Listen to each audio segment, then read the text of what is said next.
Welcome and good evening, everyone. Welcome to the Dr. Mario Championship channel. My name is Savage Octagon, and along with an amazing cast and crew of characters, we are happy to bring you round one of the April Speed Tournament Gold Bracket here. We're going to have 6 awesome matches coming up tonight. We got a full slate, and here to start the action with me is OoktheLibrarian. Ook, how are you? Doing great, Savage. How about yourself? I'm I'm doing just great. I think some of these matches are going to be pretty epic. I think we're going to see some up and comers. I think we're going to see some titans sweating a little bit. So I'm thrilled. Absolutely. Same for me. So what we're going to see tonight is the bottom 6 matches on your screen. We've got the top 2 matches going to be saved for tomorrow. That's going to be our first matches we're going to be doing tomorrow, and then we're going to pile right into round 2 tomorrow. So yeah, we've got, like you said, it's 6 really good matches today, and we've got a potential of 6 sweeps and a potential of 6 deciders. There's just no telling what's going to happen tonight. Exactly. I'm thrilled about some of these. We did have a sort of last minute substitution. The number 10 seed Washma was not able to participate. So Luke was pulled up from 17th seed and is going to be 10th seed facing me later. So welcome, Luke, to the gold bracket. Yeah, absolutely. We'll be seeing that match a little bit later. And Luke, this is his second jump from that, and the silver bracket is going to hurt from it because Luke is a great player. He has taken a game off of one of our top players, John Flindo, a couple of months ago. So, yeah, don't just because he didn't make the bracket kind of on his own merits, if you want to call it that, does not mean that he is not going to be able to put up a good fight. So, Savage, you better watch your back. I know, exactly. And speaking of, we just brought in the player you just mentioned, John Flindo, to start calling this action. So I am going to step out. And guys, please take it away for our first match. Excellent, excellent. Hey, Flindo, how's it going? Little bit of a crazy hour, but I'm here and excited to call this match with you, Ook. That's great. We're glad to have you. So, who we're looking at right now, this is Packy versus Betty, our 5-12 match. And this is going to be a good one. Packy did win the only other time these two have met, but that was last April. It was our 314, and this year that's the 512. So Betty's showing off that she is in fact our most improved. What do you think about this one there, Flindo? I think this is going to be a really exciting match. Just as you were saying, Betty is our most improved player from 2022.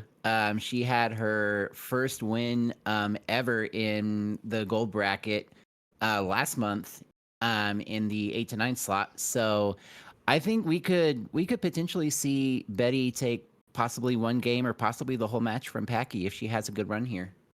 Oh, absolutely. We've been in what they refer to as any given Sunday mode for a while. And by the way, we do have readies from both of our players, so once we hit a 3-2-1, it's going to be on.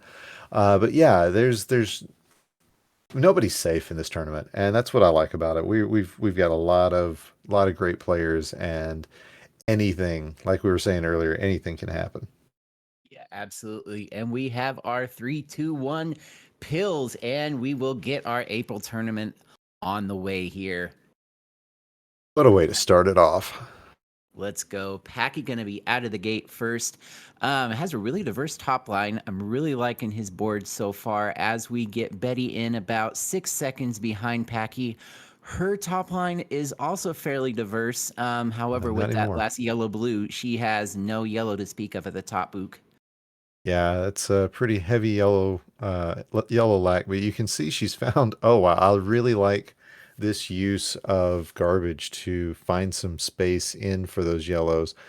She uses them well, and now she has found some down in the middle of her board, which is exactly what she wants to see. And Packy, just cruising right along. Actually, Betty working a little bit faster in the top middle of this game. We do see Packy with the virus lead, but Betty definitely keeping pace. Yeah, Betty's doing a great job here. And she's in a little bit of a situation now where she doesn't have any blue access. Wondering what she was going to do with that double red there. She does decide to go ahead and open up the blue access there in column 8. Packy, on the other hand, looking like he is potentially setting up for a blue-red fat log there at the bottom of his board. He's going to get the right piece that he needs, brings that down, has the opportunity to clear 2 pills with that pill, with 2 viruses with that pill, that red pill that he just got. He's just going to need 3 more reds and he'll be out. Betty just looking for 2 more yellows. She gets 1. Packy out at a 135, and Betty out technically first at a 132. So really tight match here as we get into our level 7. Yeah, Betty had a huge hero combo earlier. Just it's her versus play, and I discounted versus for a long time as just being too separate of a play style to be effective for speed. But having played it and seen, how it can affect your game, I gotta say, I owe Betty an apology because this woman just showed exactly what versus play can do. Put a great combo down, and yeah, like you said, came out of level 6 with the lead. Yeah, absolutely. And that you're talking about versus, and I think that is probably also a lot of where we get Packy's strong play from, is because he is a 3-time world champ in our versus tournaments. So we've got two versus players just battling it out here in speed. And Packy down to just 3 viruses left.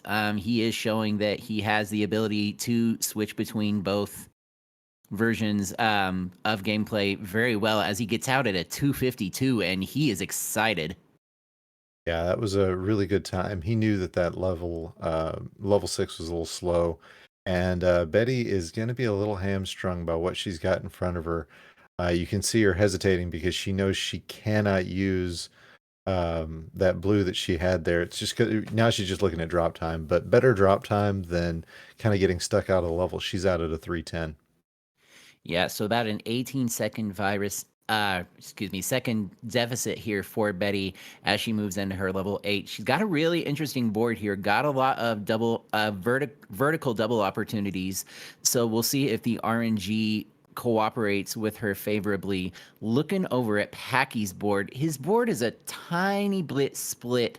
You see all those viruses there in his columns 1 and 2, and then he's a bit spired here in his column 8. This double red was going to be really interesting to see where he put that. I thought he might stack it on top of the blues in column 8 and have it drop down. He elects not to do that, which I think Packy is not one to take a lot of drop time, so it's not all that surprising. Yeah, you're right about that. And as we look over on Betty's side, like you said, the difference in the board there has been very telling. And she's committing to a horizontal play on these yellows. I don't know how that's going to work out for her. Looks like she is going to be able to pull it off though. And yeah, she is back in the lead. Whether and this end game is going to be telling.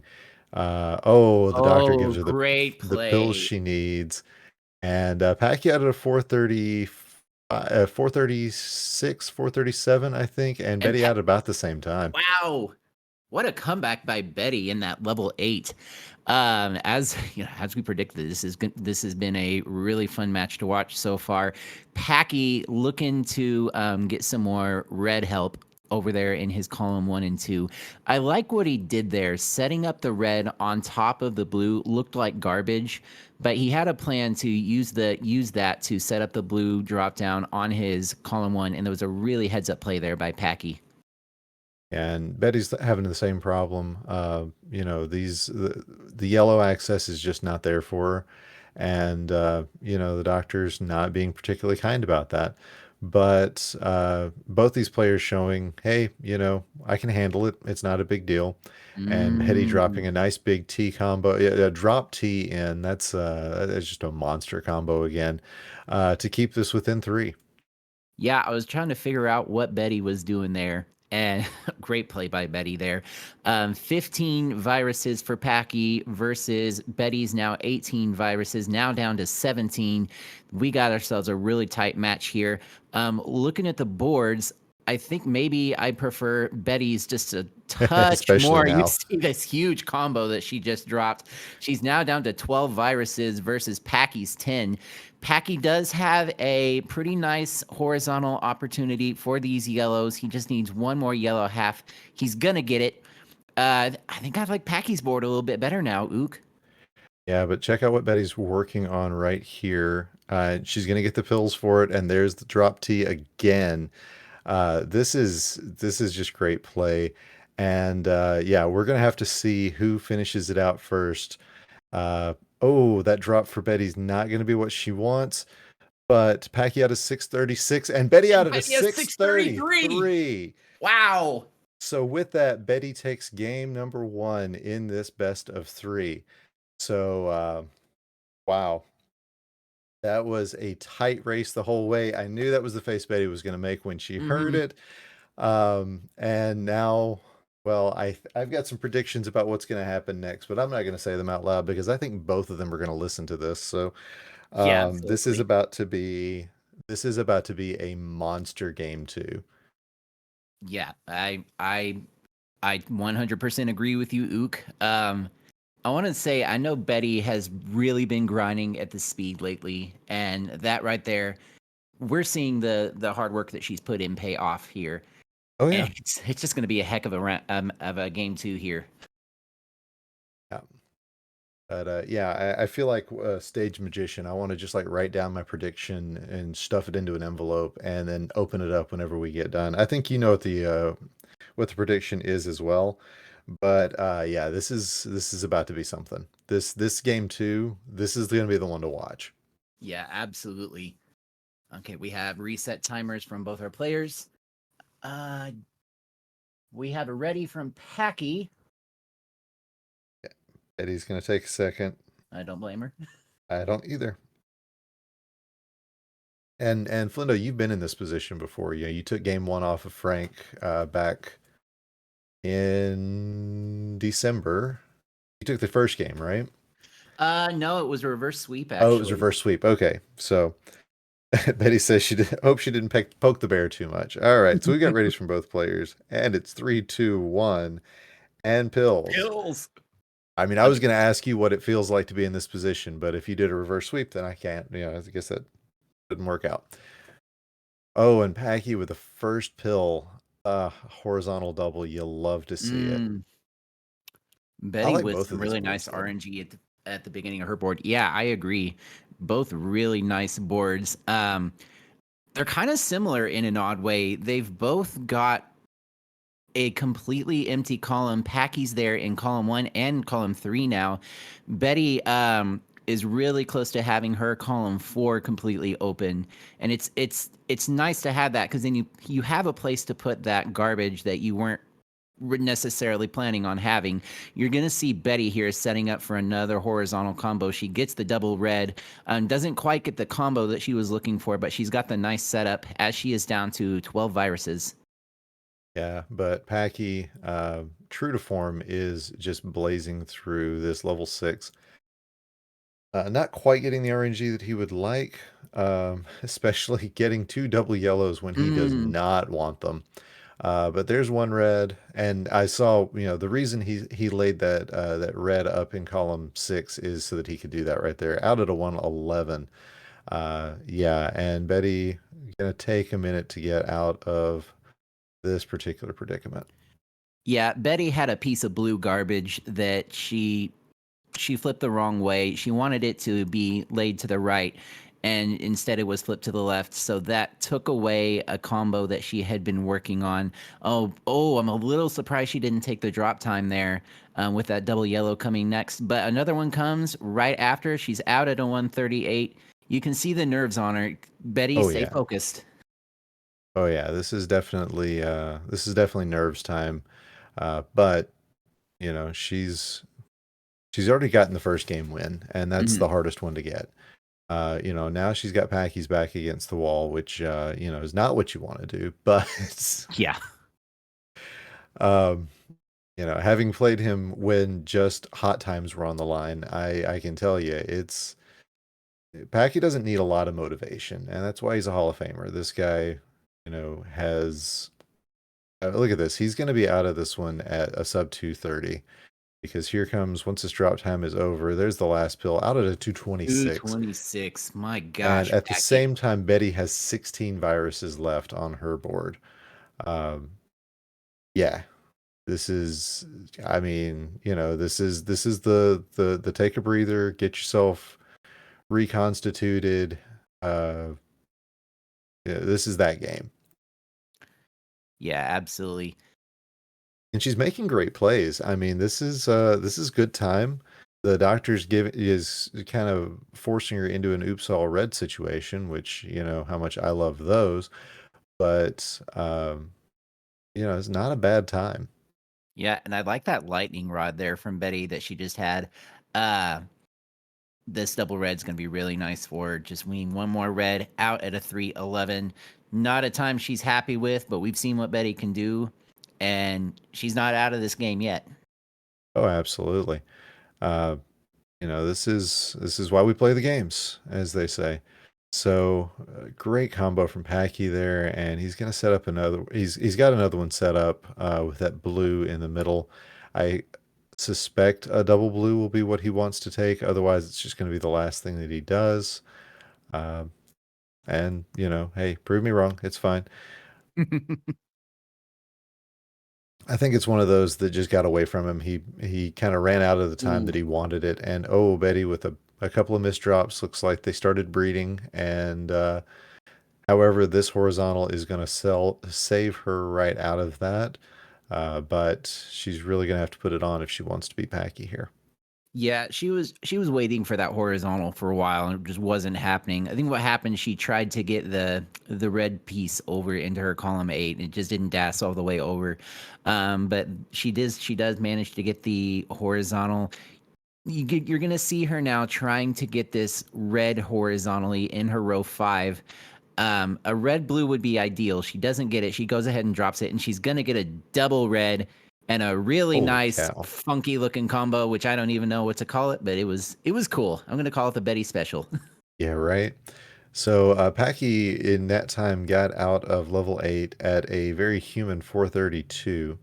Um, I mean he is human, I think. So that's that. But Betty with this great setup here, I think she wants to wait for getting it to where she can do it all in one fell swoop. I don't know that Yeah, that's going to be possible. she's Ah, got there it it now. is. All she needs Yeah. is the red. Yeah, so one red is going to get her out of this level at a 514. Yeah, but Packy already down to just 15 viruses left. Barring something horrific on Packy's side, um, it looks like that he probably will take this match. I would love to see, or this game rather. There's the whatever color that was that I was hoping he got. He did it. End up getting it. His board is a little split though. I don't think it's going to be anything too tough for him to handle as long as the RNG cooperates. Yeah, interesting choice there, not using that double red horizontally.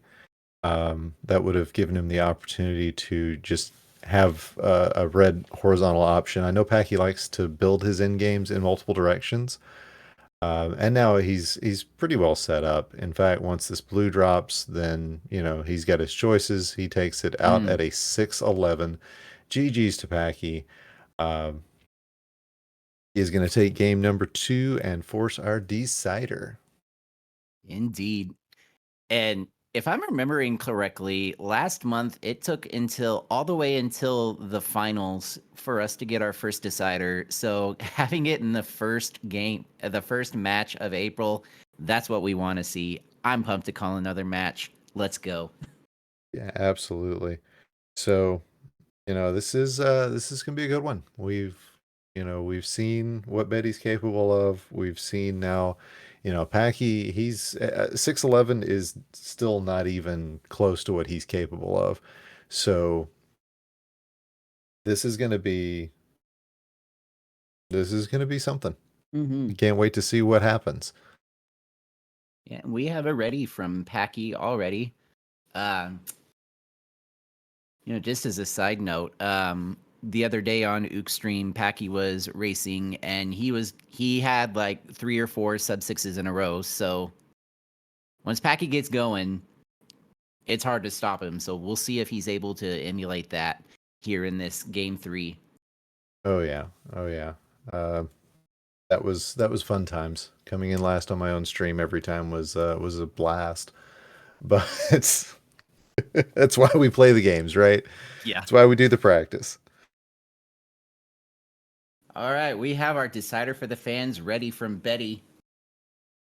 And our 3, 2, 1 pills. pills. Hopefully that sounded like we did that at the same time on the stream. I don't know. You never know. Aki's first order of business is to split up a double. You hate to see it. Mm-hmm. It hurts a little bit. It does. But he does have an opportunity for a horizontal there, and he does get it with minimal garbage. So it's a great play there by Packy. Oh, but look at all the red on Betty's top line. Yeah, but she opts for a horizontal there that really worked out for her. And I like the fact that she laid that horizontal down, or that double blue down. That is going to give her the opportunity to make the horizontal there and use that double that she just did. And because of the way she worked everything else out, now she's got that last red on row 2 able to run as a double as well. But yeah, this is definitely life gives you lemons sort of work for Betty. Yeah, really would love to see a Dr. Mario special, that red surge for Betty right now. She's just not getting it at the moment. But if she does, it would be a really great thing for her, as she's down to just 5 viruses, 3 of them red. It looks like she's going to hold out for this fat log, and she's going to get it. But Packy already into his level 7. Yeah, Packy was at about a 119, and poor Betty. That there was no way that drop was going to go well. But out at a 134, that's still a good solid time. Mm-hmm. And it's been fairly consistent today by Betty, so that's great to see. Yes, indeed. Now, Packy managing to avoid most of the garbage, and Betty getting. I love this. We talk all the time about getting double opportunities, but so often the best things to see at the top of your board are pairs of pills that you're going to get pairs of viruses you're going to get pill halves of. I'm trying to talk here. It's not working. And the doctor gives you all those combos and everything just works out. And Betty did that and then gets teased while I'm trying to talk. Things are going well. That's what I'm trying to say. Yeah. Things are going well. Yeah, Betty's had a really nice level 7 though. But unfortunately for her, so has Packy. He's down to just needing 1 more blue and 2 more reds. He's going to elect to take the reds first, which was the wise play, out at a 244 with that last blue on into his level 8. Betty at the 244 mark, 9 viruses remaining, trying to get back in this. Oh yeah. And perfectly capable of it. Although it's we're down to we're look at this from only Packy. Only level 8. So yeah, it's wow, that's a lot of yellow for Packy. Yeah, but he just had a really nice sweet tea there at the bottom of his board. I think it cleared out about 5 yellows all at once. It was really nice to see. Making some great plays here is Pack. But like you said, just a bunch of yellow there that he's going to have to figure out how he wants to deal with. As Betty gets the last red she needs out at a 330. So about 45 seconds or so behind Packy now. But a great top line for her as she gets started on her level 8. Yeah, and I like this just commitment to creating garbage. Just do what you got to do.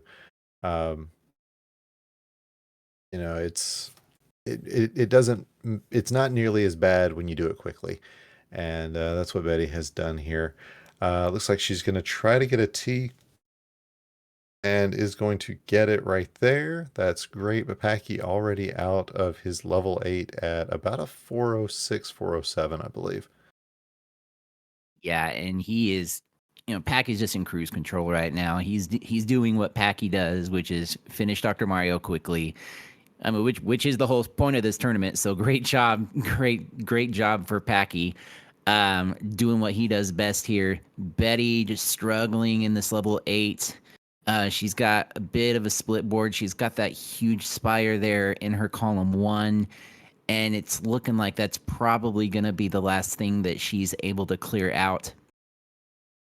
Yeah, that's going to take some time to get clear, but she is making progress on it, kind of knocking out things that she doesn't want to see. I like this, she's got a commitment to this blue, taking it horizontally, and I like that she didn't fight that off. What she's looking at now is really going to help her get everything knocked out. But yeah, Packy already down at the bottom of his board.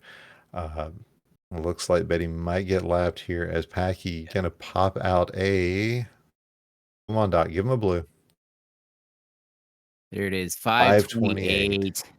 Wow. And Betty does just manage to avoid the lap as she gets out of her level 9 at a 527. So GG's to both these players. That was a great match. Give them both a follow, and just these guys. They put their hearts and souls out there. So GG's again to both of them, and stick around. You're going to see another great matchup coming up next. You're watching the Dr. Mario Championship. And welcome back to the Dr. Mario April 2023 Speed Tournament Round 1. My name is John Flindo. Joining me in the booth is none other than our favorite 8-sided figure, Savage Octagon. Savage, how you doing? I'm good. I was covering for you on that previous match, and we were about to switch off, and then you came in, and I'm like, oh, why didn't I get to call that last match? It was fantastic. Fantastic work. Well, I appreciate your willingness to jump in there for me. But Yeah. at the same time, though, haha. I know, right? Exactly. So I'm really excited about this match. We have the return of Floyd, who we haven't seen in a couple of months. And he and Larva on the right-hand side are meeting for the very first time. Now, we're used to seeing Larva play Adelito first round, but we've got a welcome change for her. Yeah, this would have been the 4th month in a row for Larva facing Adelito. So I know it's kind of a bittersweet moment for her because she's not facing Adelito, but now she's got to face Floyd, who's also a stalwart in the community. So we'll see what happens here. Exactly. Yeah. We have seen, Larva's been setting some goals, and she had a big PB on tournament last month. So she's really excited. She switched to keyboard. And, Floyd is he's a monster. We haven't seen him since 2022, but his 6 through 9 average was sub 7 minutes. Really good times from him. So excited to see what he does as he comes back. Absolutely. And you mentioned Larva's PB. She also had a PB this month on her qualifier of a 16.9. So I know she's excited. We're going to see 17 from Larva very soon, I think. Yes, and for those who don't know that jargon, when you want to qualify for this tournament, you do make an announcement in our Discord, so hopefully someone will put the link there, and you just fire up your Dr. Mario from level 0. You go for half an hour, see how much you can clear, and hitting level 17 is a big achievement for any player. And we have our countdown, 3, 2, 1, pills. Pills! We never say that at the same time. Never. Well, we were the same on my side, but oh, okay, all right, that's good. Sure, it was different for stream. Anyway, we have Floyd off, already going to town on his level 6. Really nice horizontal there. Over on Larva's side, she's looking like she may be set up for a horizontal of her own. I think she's waiting for the exact pill that she wants to fire that off, though, Savage. Yeah, I wasn't exactly sure what she was looking for. I think it was maybe a blue yellow, but then now she's finally got it with Ooh. this L. Yeah, but she did throw a bunch of opportunities away earlier to take out that yellow horizontally. She sort of missed him by just one hill. So they are tied, however. I do like the way that Floyd has his board set up. It's a little bit spired on the right-hand side, but looking really good. Very limited drop time is Floyd gonna have on his way down. So that's pretty good. Yeah, and Larva's is kind of the same way, to be honest. You mentioned that Spire there on Floyd's side. Both boards were very dependent on that right side. And Larva looking like she's going to set up some horizontals on the red at the bottom. I thought she might also go for it there in her column 7 and 8, but she elects not to do that. Floyd out at a 119. Larva just needing some red and some yellow, and she will be not far behind him. And I think not trying to go for those reds horizontally was the right play. They were kind of up a little bit high. You have to drop stuff down. You can make mistakes with your plan. So I think this is a very safe move. She's out at a 137, and she's only about 8 viruses behind Floyd, but this board, a speed runner's dream. I mean, he has all of these doubles already set up. Now, as I say that, he does just basically rip everything off the board except for a blue top line on that left-hand side. So that's going to be a little tough. This game changes so quickly. But yeah, he's about 10 viruses ahead right now. Larva setting up a nice combo there. Look at her dropping all that blue off the board and able to drop down that nice horizontal red in the center. Yeah, I've really been enjoying Larva's board here as she has just been tearing it a new one. I'm a little bit concerned though. You see she's starting to get a little bit split, and she's going to be very yellow dependent. She's only got 3 reds, 2 blues, and then that leaves about 8 yellows that she's got to deal with as Floyd is already into his level 8. Yeah, that end game from Floyd really good. He was getting exactly what he needed, and he was lowering the amount of drop time that he needed to take it out. Now, he is encountering a little bit of tricksiness right now. Wow, nice tuck to the left-hand side on Floyd's board, tucking that blue yellow in the middle. But yeah, I mean, he's got a lot of red on this top, so he's going to be tucking things underneath that he doesn't need, but he's good at seeing those layers. Larva out at a 308. Yeah, Larva had a really nice tuck of her own to to make a pretty spectacular clear there in her column 1 and 2, and I really like the way she set up. I've already forgotten exactly what it was, so I can't explain it as well as I would like, but it was pretty spectacular as she's into her level 8, working to try and catch up to Floyd here, who is already down to just 12 viruses, but no blue at all on his board. I was going to say, oh, what a 12 viruses they are. I mean, this is pretty frustrating, but look at this awesome long horizontal down with all of those reds. And yeah, he's going to be taking these out and using this as efficiently as possible. Got great options horizontally and vertically. Meanwhile, Larva working here, she's got, other than this column 3, which is just taken out, her top line is looking very nice and even, especially on those bottom couple of rows, but she's going to need a ton of red blue to clear up this situation, John.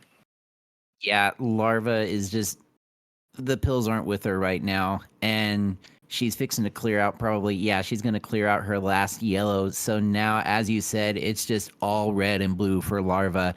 She does have a really nice horizontal setup there for the blue, and then once she clears that out, she elects to clear the red out horizontally from the other side, just needing one more red, one more blue. Wisely takes the blue first, gets the red. She sees that next pill out at a 444.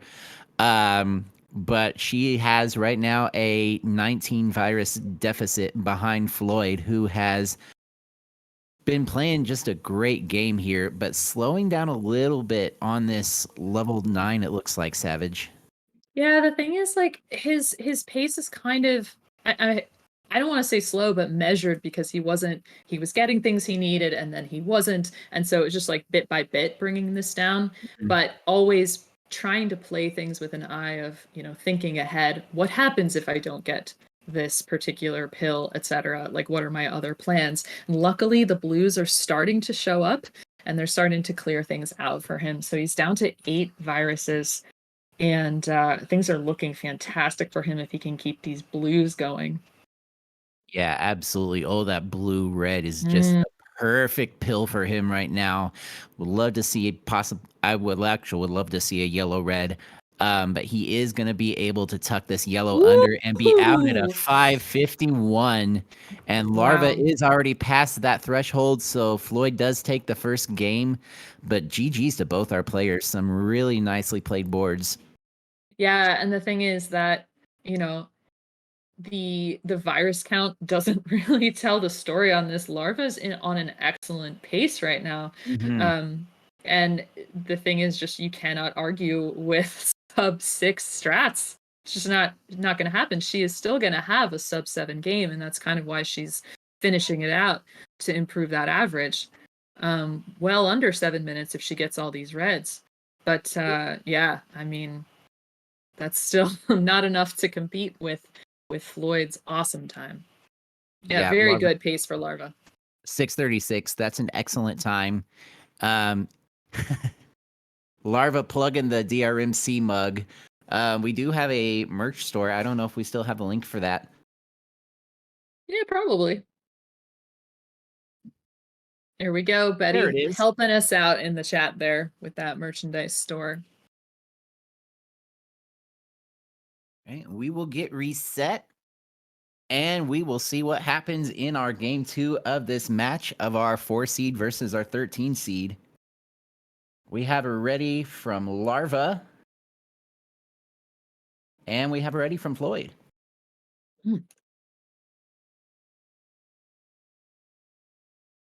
And we have our 3, 2, 1, and pills. There we go. Yes, let's go. Are you pumped, Savage? I think you're pumped. I'm pumped. Yeah, this is my favorite weekend of the month, honestly, every month. So I'm a fan. It's a good weekend. It's a good weekend. Now, Floyd, all this blue on the top, and it's, it requires drop time to take care of. Yeah, the column 3 in particular, but like his entire board, he's gonna have to play this entire board vertically. Looking at it, there's nothing he can do horizontally. He's gonna have to chip it down at this, and it's really gonna slow him down. Larva's in a little bit of a same situation though. She does have a couple horizontals here and there, but it's mostly a vertical board for Larva as well. Yeah, but she's making the good moves. I mean, one of the things that is an important lesson to learn along the way is patience, and just trying to migrate around those situations and open them up. And I think I saw a lightning bolt from her. She's got some good stuff going. Now, she does have this interesting setup in rows 1, 2, and 3. You notice that she's got the makings of a fat log, but that's not necessarily going to happen with her current setup. But she's also working on the blues in row 1. Floyd out at a 121. So it's interesting to see how Larva is going to take out when all of these setups rely on each other. You see her, yeah, she's a little upset with that. Yeah, and that clear she made at the bottom negated the fat log that she was hoping for. She does have the possibility of clearing this blue garbage horizontally in her row 2, and well, now she doesn't have to. Now she can just clear vertically. Looking like she is going to go ahead and clear horizontally though, out of the 155, and not happy with it. Yeah, I mean, having those setups that are conflicting and then not having them work out, them firing and you see it's a misfire, that's always tough. Floyd ahead by about 13 viruses, but has been pretty strung up, honestly, by this RNG. I mean, look at this board, entirely red-yellow. And it's just so frustrating when he had so much time in this level ahead of Larva, only 13 virus lead to show for it. That really shows that the seed is not a great one for Floyd. Yeah, that one blue there at the very bottom of his board, and the doctor just does not want to give him the reds and the yellows that he needs, and he is maybe starting to get them here. But it's really given Larva a chance to get caught up now. She's brought the deficit down to just 11. Yeah, and still, Floyd's setup requires, it could require some drop time to take care of, and so, you noticed him going both vertically and horizontally, making plans on those yellows. Ended up taking a bunch of them out horizontally at the same time, which speeds you up, but it's still really tough. So let's hope those yellows keep coming for him.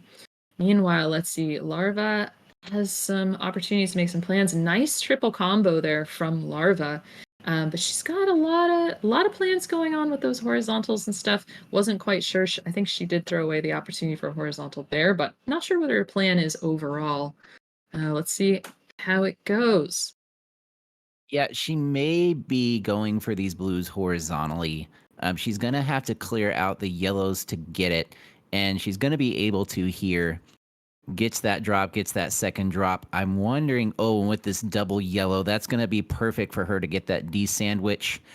Just getting one more yellow and one more red, but out at a 402 is Larva.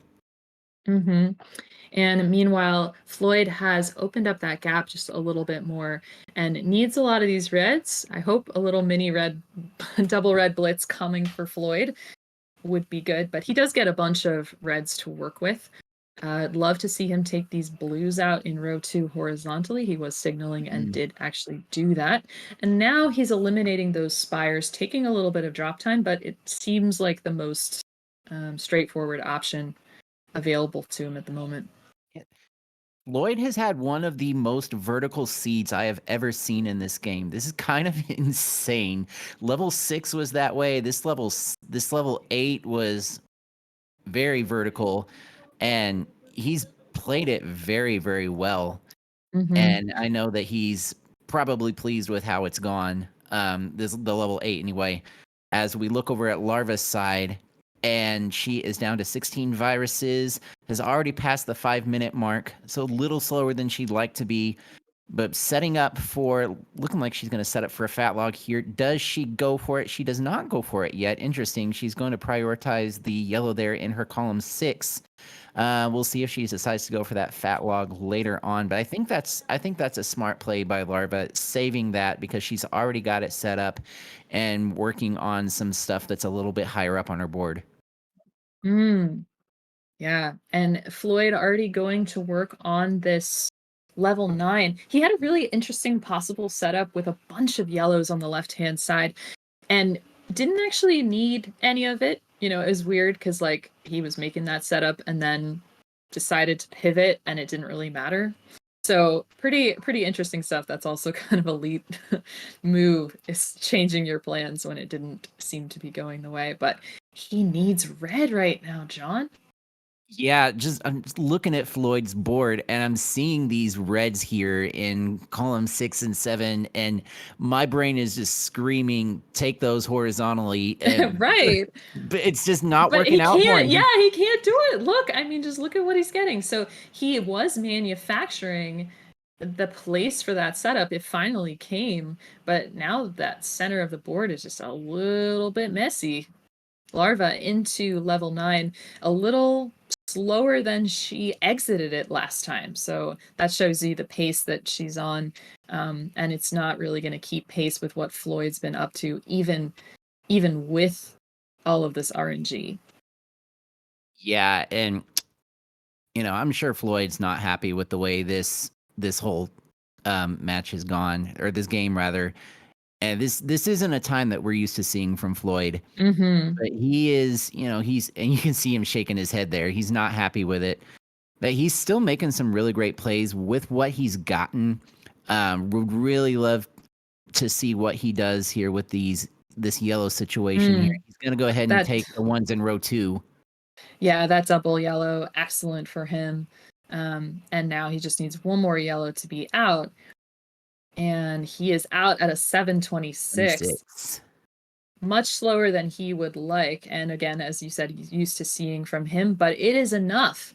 It is enough to take the second game and the match and move on to round 2. Yes, indeedy. And he will be going on to play the winner of our last match, Packy619. That'll be happening tomorrow. But we're going to go ahead and let Larva finish this level up. Looks like she is intent on finishing it, and I don't blame her. This is one of those seeds where you're like, no, the game's not going to beat me. I have to see this through to the end. I know I've had one like those before. Yeah, I mean, this game does have an emotional component. So many of us are like, we just need the next one's going to be better. The next one's going to be better. You know, just thinking about that and wanting to spite the game a little bit. And she's out at an 821. Yeah, so GG's from both players. We are going to take a quick break, and we will be back shortly with our next match. Our number 3 seed Swang versus our number 14 seed. I can word. DSG 4000. Stay tuned. You are watching the Dr. Mario Championship. Hello, everyone, and welcome back to the Dr. Mario Championship. I am Savage Octagon, and for our next match, number 3 Swang versus our number 14 BSG 4000, or as you'll hear us say, Bidwell. I am joined in the booth by none other than America's sweetheart and an almost vanquisher of Packy, Betty B. Hey, Betty. Savage. I don't know about all that sweetheart stuff, but I'm ready for some good games. Yeah, some GGs. Let's do it. So let's talk about these players a little bit. The 3-14 seed matchup is always an interesting one. We've seen some pretty interesting upsets come out of this. But so far in the series between these two players, Swang has the upper hand, Betty.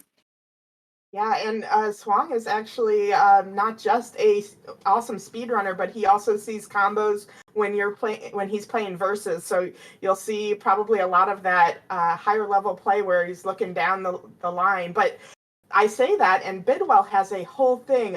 Oh gosh, Swang showing his Hatcha skills as we speak. Oh boy.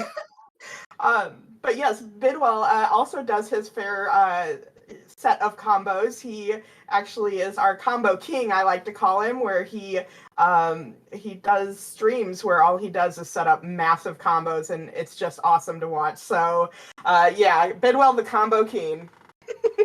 Yeah, these two players, they have really interesting styles in terms of the combos. You're gonna see Swang basically trying to take out every single thing he can horizontally, as though it might be some kind of cool party trick. As we get the countdown, 3, 2, 1, pills. Watch out on your left-hand side for all those horizontals. And watch the right for some crazy setups as well. Speaking of a horizontal, both of them get their first clear horizontally, I believe. That always feels good when you get to see that and initiate that at the first hand. And so on Bidwell's side, he has these yellows in column 3 that aren't really useful for anything, but he cleared them out and now is getting back to work. So, yeah, exactly. Now, Swang's had a beautiful situation where, I was curious about how he was going to take out one of the plans in that column, but managed just to get it, and very little garbage on this board, Betty. It's so clean. Everything has a use. But with that, Bidwell is still just a little bit ahead there. And oh my gosh, they keep trading back and forth, neck and neck.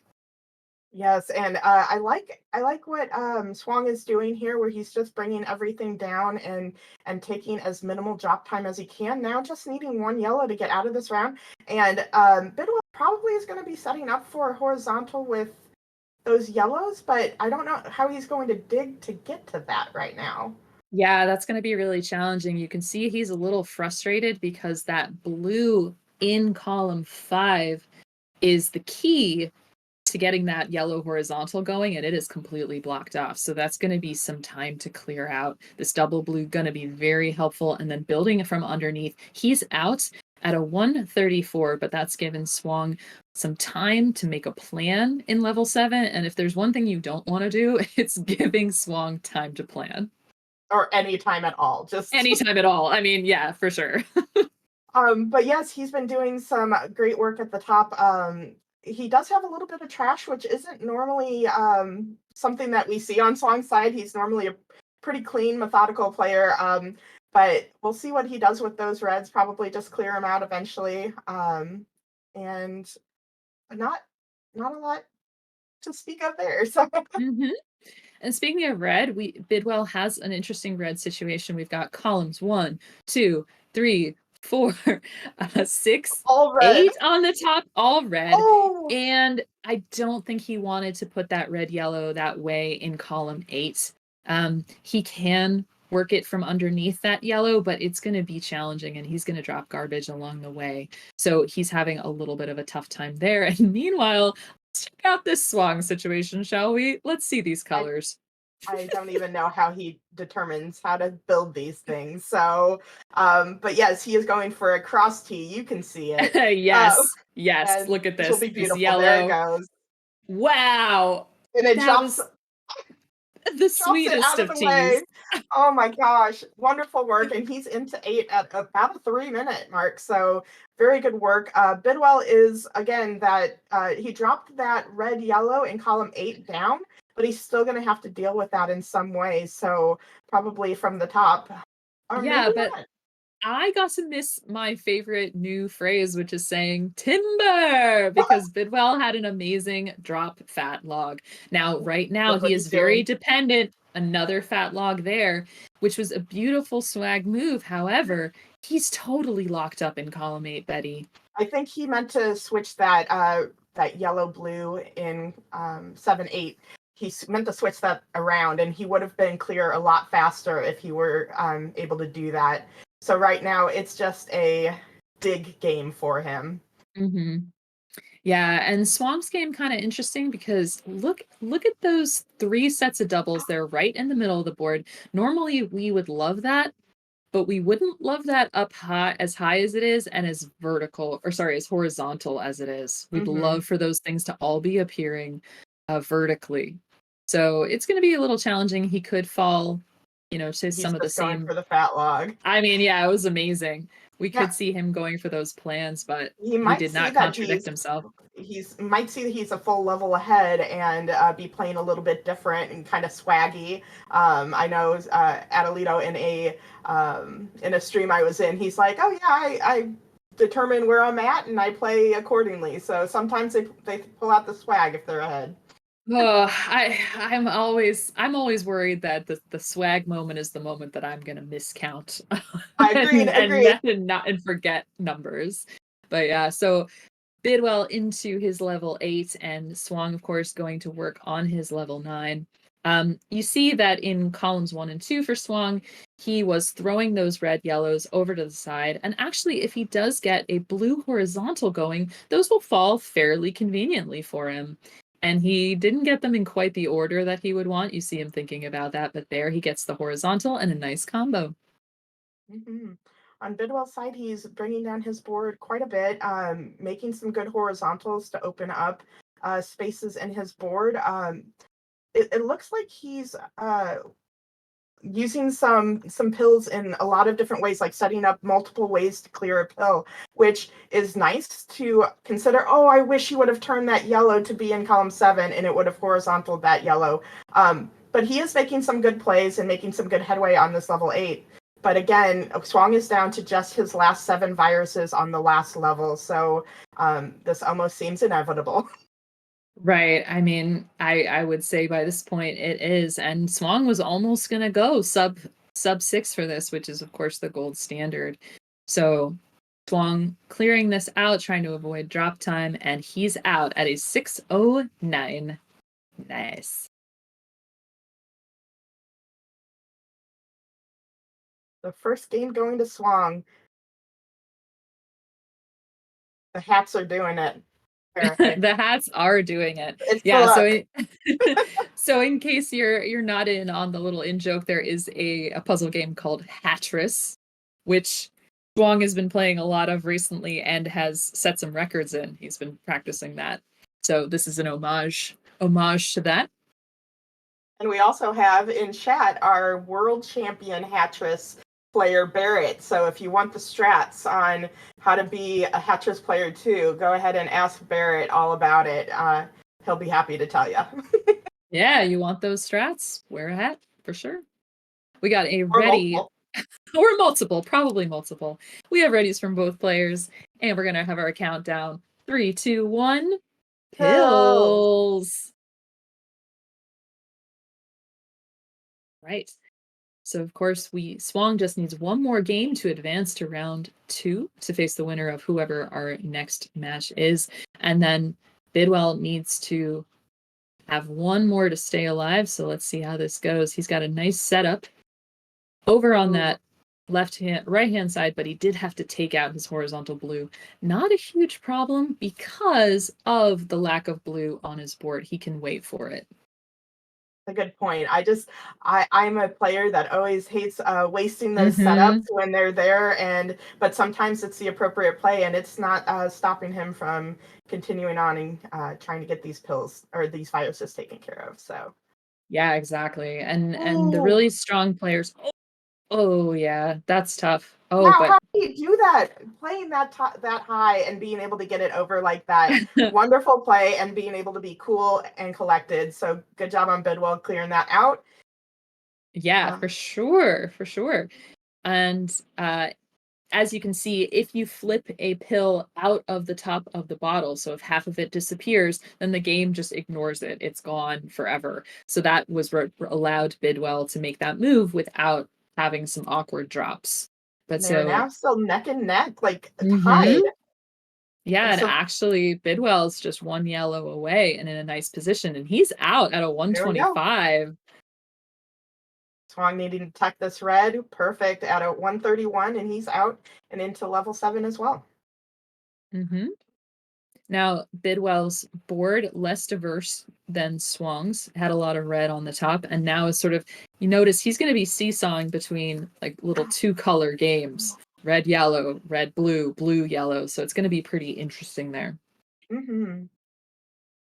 Now, I see a lot of some of Bidwell's setup where he's kind of doing one thing and setting up for a horizontal and then choosing to take a vertical, which does end up not only wasting some pills, but also sometimes getting that trash where you can see it in column 3. But he could clear that red horizontal underneath to drop it, but he decides not to. Interesting move from Swang there. I think you're seeing an uncharacteristic moment of hesitation as he was dealing with the left-hand side of his board and trying to figure out where to put a red yellow or something. But ooh, look at this nice lightning bolt in 7 and 8 offset verticals from Swang. He's back in control. And now just going to need some reds, and he's going to go for his trademark horizontal. Boom. And on Bidwell's side, it looked like he might have missed a tuck under in columns 5 and 4. And so he's just now cleared that up and now working on these last 3 pills at this level. And he's going to be taking the blues out horizontally, and then the red he can make any plan with, and that last blue vertically. Meanwhile, Swang going to town on his level 8, a really interesting board right now. Those 2 yellows in 1 and 2. I mean, Swang would love to be able to take those out horizontally, but it's really hard to do that up high, and he's already signaled a vertical move. And so he's already about half a level ahead of Bidwell at this point. Bidwell is, I think, working on his combo play again, because I've seen a lot of the setups that he would normally make. So the fact that he practices that a lot might be affecting his speed play a little bit, but he's still making great plays and taking things down appropriately. But it is you see a lot of setups that he ends up not using. Right. Swang here had just like a masterful way of getting that blue, the really high up one, off the board horizontally while he was waiting for all the other plans to take shape. But now he just needs a bunch of yellows. Again, going for a horizontal with the red. And so this is going to be the perfect move. He just needs one more yellow pill, which he has, and he's out at a 427. And in the meantime, Bidwell, a pretty nice, clean situation. Column 8 is going to be slightly hairy, perhaps, There we but go. he's cleaned it up. Yeah, there we go. Oh. Oh. Oh. I mean, it's all right. It's okay. It didn't affect him. I was just looking for him to play that yellow on top to give him that horizontal in case. I always like contingency plans whenever playing this game Me because too. we all know it doesn't always go as planned. Exactly. And so both of these players in their level 9s with about a 10 virus difference between them. And we did see Long start out with some good moves, a fat log there. And this board looks messy, but when he triggers these, look out. Yeah, he had a good trigger move with that horizontal double vertical combo. Nicely done. But the virus count is only a half a dozen difference.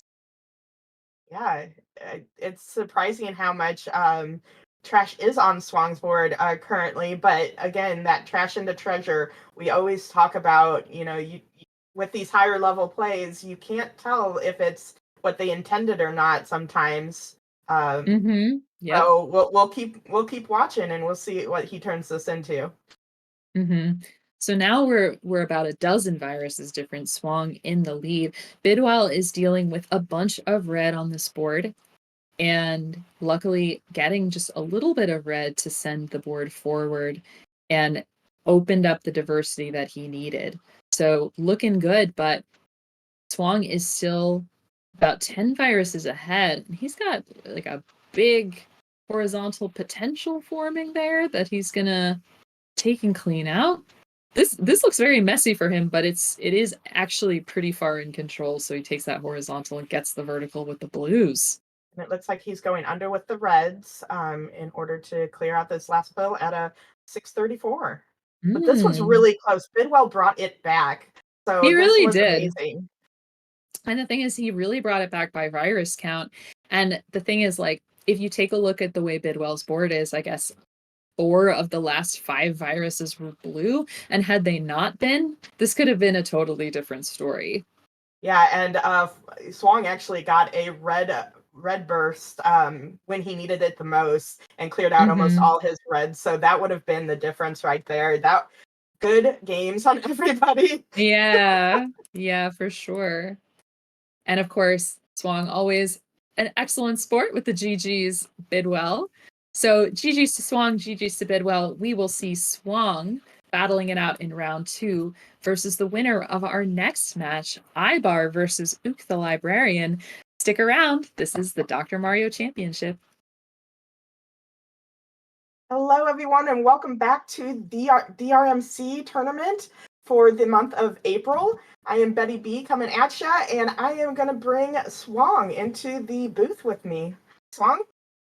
Hello. Good win right there. Congratulations. Oh, thank you. I just wanted to say to everybody that I am elated that I get to finally call a match with Betty B. This is a long time coming. This is going to be exciting. Let's go. All the way. Let's go. Right? Let's do this. But let's talk about this match, Betty. We have the 6 seed Ibar versus the 11 seed OoktheLibrarian. I mean, this is a fantastic matchup between really 2 stalwarts of the community. But what can you say about these 2 players here, Betty?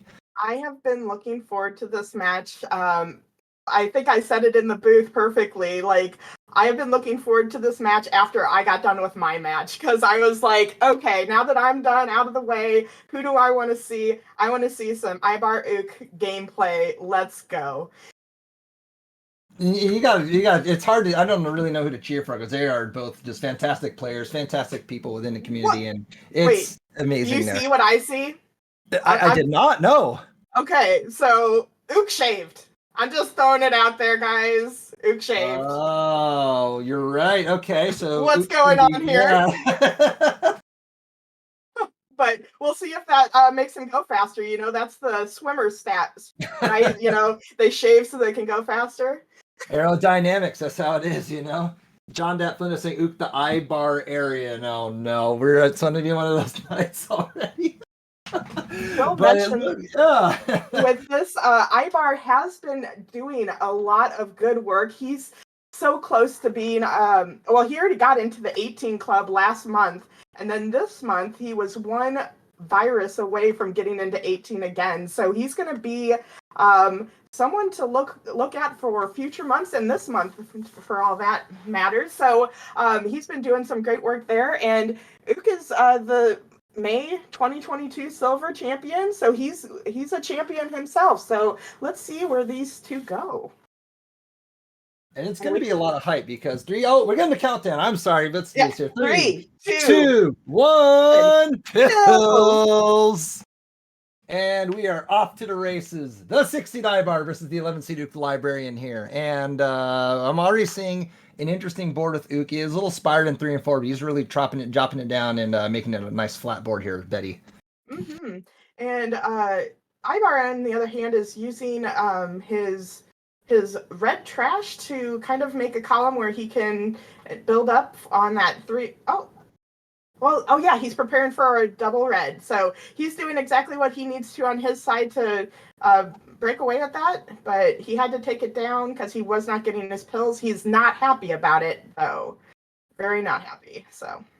Ibar had an interesting setup starting his board off. His first 4 columns, the very bottom quadrant of his board, was pretty much devoid of all viruses, meaning that he's going to have to take some drop time or play some trash down there. It looks like Ibar is doing that. As the yellow set up to drop down, as soon as he gets this 1 red, clearing it down, he is going to drop it, clearing it down. Now he's pretty much free and clear, probably looking for a blue red to get that fat log to clear up that bottom 2 rows there, Betty. Absolutely. And so he can just let that be for a little bit while working on these other columns, and he now just took that fat log, and we love to see it. So he's down to just needing 2 more reds. But while we say that, Ook is out at a 118, and so that was amazing speed over there, and he's not messing around. And Ibar out at a 122, so both these players, it's neck and neck between them. Ibar dropping that red stuff down to make it very strategic. I like it there, but it looks to me like both players are going to drop things down. But as we say that, now Ook has his yellow exposed on the top line there, so it's looking good. But Ibar has all his reds there, so both boards looking pretty healthy at this moment. Absolutely. No trash on Ook's side. And Ibar is setting up for some nice horizontals if he can get them, if RNG cooperates with him. And so we'll see how he actually attacks that, whether it's horizontally for that yellow in column 3 or not. So, but the RNG is just not giving him what he wants at the times he wants them. Yeah, I'm seeing that. I mean, he's been able to use his reds to expose the board. And I do like that horizontal he's going to take. He's going to, again, get that health back on his board here. And as we say that, we're looking at Ibar's board. He's probably going to have to take that blue down underneath, or it looks like he's electing to clear that horizontally. Okay, he'll go and do that. But now he has no more blue viruses here. That yellow is going to be very helpful. And right now, this is a one. Now it's basically even at this point. Even Stevens between Ook and Ibar. Yeah, and I'm not quite sure if Ibar intended some of the moves. He kind of had an eyebrow raise at some of the things he was doing. It is still a pretty clean board over on his side, but it probably could have been a little bit more efficient. If he would have placed that and been able to get this red horizontally. It didn't stop him too much. He's going to be out with just 1 more yellow, but Ook is already into his level 8. And Ibar joins a 4-8 and a 3-10 here. So again, a few seconds between both of these players. Still maintain that flexibility despite the RNG not coming their way. They're able to still maneuver and advance the board is Ook and Ibar. But as we say that here, Ook presented a really heavy red top line here, pretty much devoid of yellows and blues, which he's going to now expose, making it available to him. And as we say that, Ibar looks to be chopping away at his board here, but only has his 1 red virus, but his strategic red garbage set up in places to make clears pretty efficiently here, Betty. Absolutely. And Ook is having slow and methodical is what I would call how he's playing right now, trying to figure out where best to put these pills. And he's having some. There was a nice swim. That. I love those. I love those, and he is very good at it. He goes to the Flindo Swim Club, it looks like. So he's making a statement, and it's coming true there. You love to see it there, but yeah, I mean, it was good. I mean, I was looking where he was going to place that blue, and he placed it in really, honestly, the best spot. I think, given that there's no accessibility to blue him tucking it into that third column and swimming up, it was probably the best play for him. So that was really wise on Ook's part to say that. But basically just needs reds to get out of here. I think he's going to clear most of his board out vertically at this point here, Betty. Yeah, and look at what Ibar has set up here. Ooh. That drop clear into everything being in the place it needs to be. That was beautiful work. Ibar definitely saw that. I wish he would have tucked that double blue into column 8, just so it would prepare to get that cleared. Maybe he didn't see it, because a lot of times with tournaments, you get kind of a tunnel vision. So might not have seen that as a player, just didn't want to take it. So otherwise, he is just needing a few more yellows and reds, and he should be out. But Ook is at a 509, so definitely putting in the work here. Wow, 509. Ibar is going to take that blue and drop it down. There we go, exposing that red. Now he can attack the yellows vertically and the reds horizontally, which he is going to do. Going to be out of his level 8 as soon as he gets that virus. The yellow pills are at a 526. But as we look at Ibar's board, he's got chock full of doubles, kind of in a good spacing throughout the board here. So he's going to make quick work of this level 9, I think, considering the rest of the levels were not as ideal as he would like here, Betty. Yeah, he doesn't currently have access to any blues, but he's definitely now he just cleared, so he will have some blue access now, and doing really good work. Like you said, it's a very double friendly, and he's making work of it. And as I'm seeing it here, Ook his top line is not really okay. He is going to open it up there. I was a little worried with that 1 and 2. Yeah. Considering he had all reds and that top line, is going to be interesting if he was going to create some artificial trash to help advance his board or to clear it up vertically. And that's what he did. Luckily, pills came that way. But as we say that here, we're looking at Ibar's board. His blues aren't really accessible, but Ibar brought it back. It's within 1 virus between these 2 players. Absolutely. He has definitely been making work. I really have seen him throw away a few pills that I think would have been beneficial for him. And again, I don't know if that's just because of, ease of playing, or that's what he's been seeing. So, but Ibar is at 8 and Ook is at 8. We have a tied game going into these last final viruses here. And I like that setup that Ibar has with his yellow. He can drop it down, create there. He's going to drop it horizontally. Everything is very clean and clear. Oh, wow. Look at this. Needs that red, yellow. Brought it back. Ibar brought it back at a sub-7. Wow. Ibar cannot believe it. Look, it's amazing. That 9.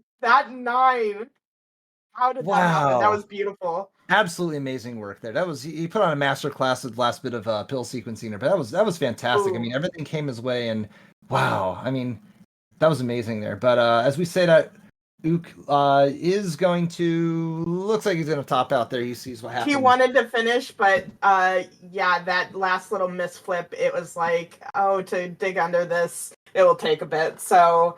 But yeah, that 9 on Ook's board, he did well with what he was given. It was a rough board from what I could tell. Oh man, and when you advance into these levels here, the 6 through 9 block, you have to have a lot of space to maneuver the pills. So you're not going to be able to clear nearly as quickly as say your 8 through 11s or your 10 through 13s or even your 14 through 17s. So as we saw with this match, it shows very evident that it's never over till it's over. And Ibar put a clinic on and said, you know what, I'm gonna punch my ticket into this level 9, and that earned him a W for this night. Absolutely. And we have readies in chat from both of our players, and we had the countdown: 3, 2, 1. 1 and pills. Both these players are off in the races here. Ibar and Ook. But as we say it here, it looks like Ibar is going to set up some strategic garbage, perhaps going to clear that blue out to create, to drop it horizontally and make it a little more accessible with that here. But as we say that, it looks like Ook doesn't really have reds accessible there, but I do like that horizontal drop that he just did there, Betty. Yeah, and Ibar on his is going to take a little bit of a drop time, but it is going to make everything get into place. So as I always like to say, it's okay for a little bit of drop time. It's maybe not the most efficient, but if everything goes in its place, that's good for me. Absolutely. Ook earlier made a little bit of a misdrop on his yellow and red in that 5th column there, and he's not too pleased with what happened here. I think the smartest person is going to attack it from underneath, which he does very good. So that didn't become an issue with what he was doing there. But as we say that here, Ook has his Ooh. setups. He's actually pretty accessible. He's going to clear up that red horizontally. He has most everything cleared up horizontally with the yellows. I think he's going to take that last part very Yellows bottom. on his side. Look at that. Oh man, the doctor is not being kind. No. He is giving yellows at least, because we all know and have been in that position of, I only need blues, doc. Hey, blues, please. Oh man, this is a story of every Dr. Mario player's life here. It's the bane of the existence. They're just seeing all these pills that you just need to have, and this is not coming here. But I do like how Ibar set that up. He's going to drop it down, and both players in a virtual dead heat at both 135 and 136 respectively. We got a game here, folks. Absolutely. And I like Ibar's board until now he only has like really blue to work with, but he's making some digs here and trying to get to those other color diversities. So really wonderful work on his end. Ibar will probably most likely try and prioritize his blues, and it looks like that's what he's doing. He's taking a drill, which I think is a strategic play in order to keep that board health there. If he wasn't able to clear out the blues, he would be stuck with a predominantly blue board. It's very difficult to advance, but he's making quick work of it, tucking things when he needs to, dropping things down, and now we're at it where Ibar has pretty much everything exposed, and he has a pretty clear game plan of what he wants to do moving forward here, Betty. But with like Ook's boards, like the color diversity just is not there. I keep looking over and I'm like, where's the blues? And there's only one left. Or I don't like it for him, but he's doing great stuff and having the good setups, making the great priorities of what he needs to clear. It's just maybe not the nicest of boards. It's a little troublesome to figure out what he needs to do because he's trying to maneuver things around, and it's going to require a little bit of extra thinking there. But I do like how everything is dropped down on Ook's board. He's going to be able to drop it off, but now he just needs reds to do it. So yeah, okay, there we go. He's free and clear at this point. But Ibar out at a 307 and Ook right behind him at a 314. Pie time for everyone, as Ook says. As we get into it here, Ook with a pretty flat top line here. Ibar with a bunch of spires on his board, strategically bracketing everything down. I like that drop combo from Ibar. Super clean. Beautiful. No trash in sight. And on Ook's hand, he's probably going to... Well, okay, he just wanted to say, I'm done with that. I don't need to set up a horizontal, and decides to just go for those blues vertically and... trying to actually dig under a little bit with his pieces. I saw that there. He had the opportunity to do that there, and he was like, whoa, wait a second, I'm going to have to maneuver this around, and he just did that pretty effectively there. But as you say that, Ook has this red distribution. Okay, he's going to clear it up a bit more to create that diversity on his top line. But as we say, red distribution, that's what Ibar also has. So this is a tale of two different yet similar boards. Mm-hmm. But yeah, needing like all of these blues setups that he has on Ook's side, we're all needing to be done vertically. And when you have those clusters of pills of the same kind, you kind of want to look for those horizontal plays. Like that's the perfect time to do it. But that's just the way the pills drop for him. God, both these players had one lone yellow virus just like really buried, and the doctor is giving both of them these really, here's a yellow with a blue half, red with a yellow half, and it's making these players really work to try and figure out what is the best course of action to go over. And I think Ook wanted to drop then log everything down, but we'll see how he's going to advance this board. Yeah, how is he going to get to that red? That is where my concern is, but it's not going to... Ibar gets out first into level 9 at a 5-minute even, but Ook's going to be right behind him once he figures out what to do with this red. It's signaling that he's probably going to take this red out vertically. I think there we go. He's going to need that a little bit of a spacing to do that, and he does just that here. But as we say that, Ook out of 522, a little miffed by that level 8. But as we get into this final level here, it can be anyone's game. Yeah. Oh, I think Ibar did not intend to have that go that way. I think he wanted to have that pill flipped around, but I think it's not too detrimental at this point. He can make a few clears to clear those reds horizontally in 1 and 2, and then be right as rain again.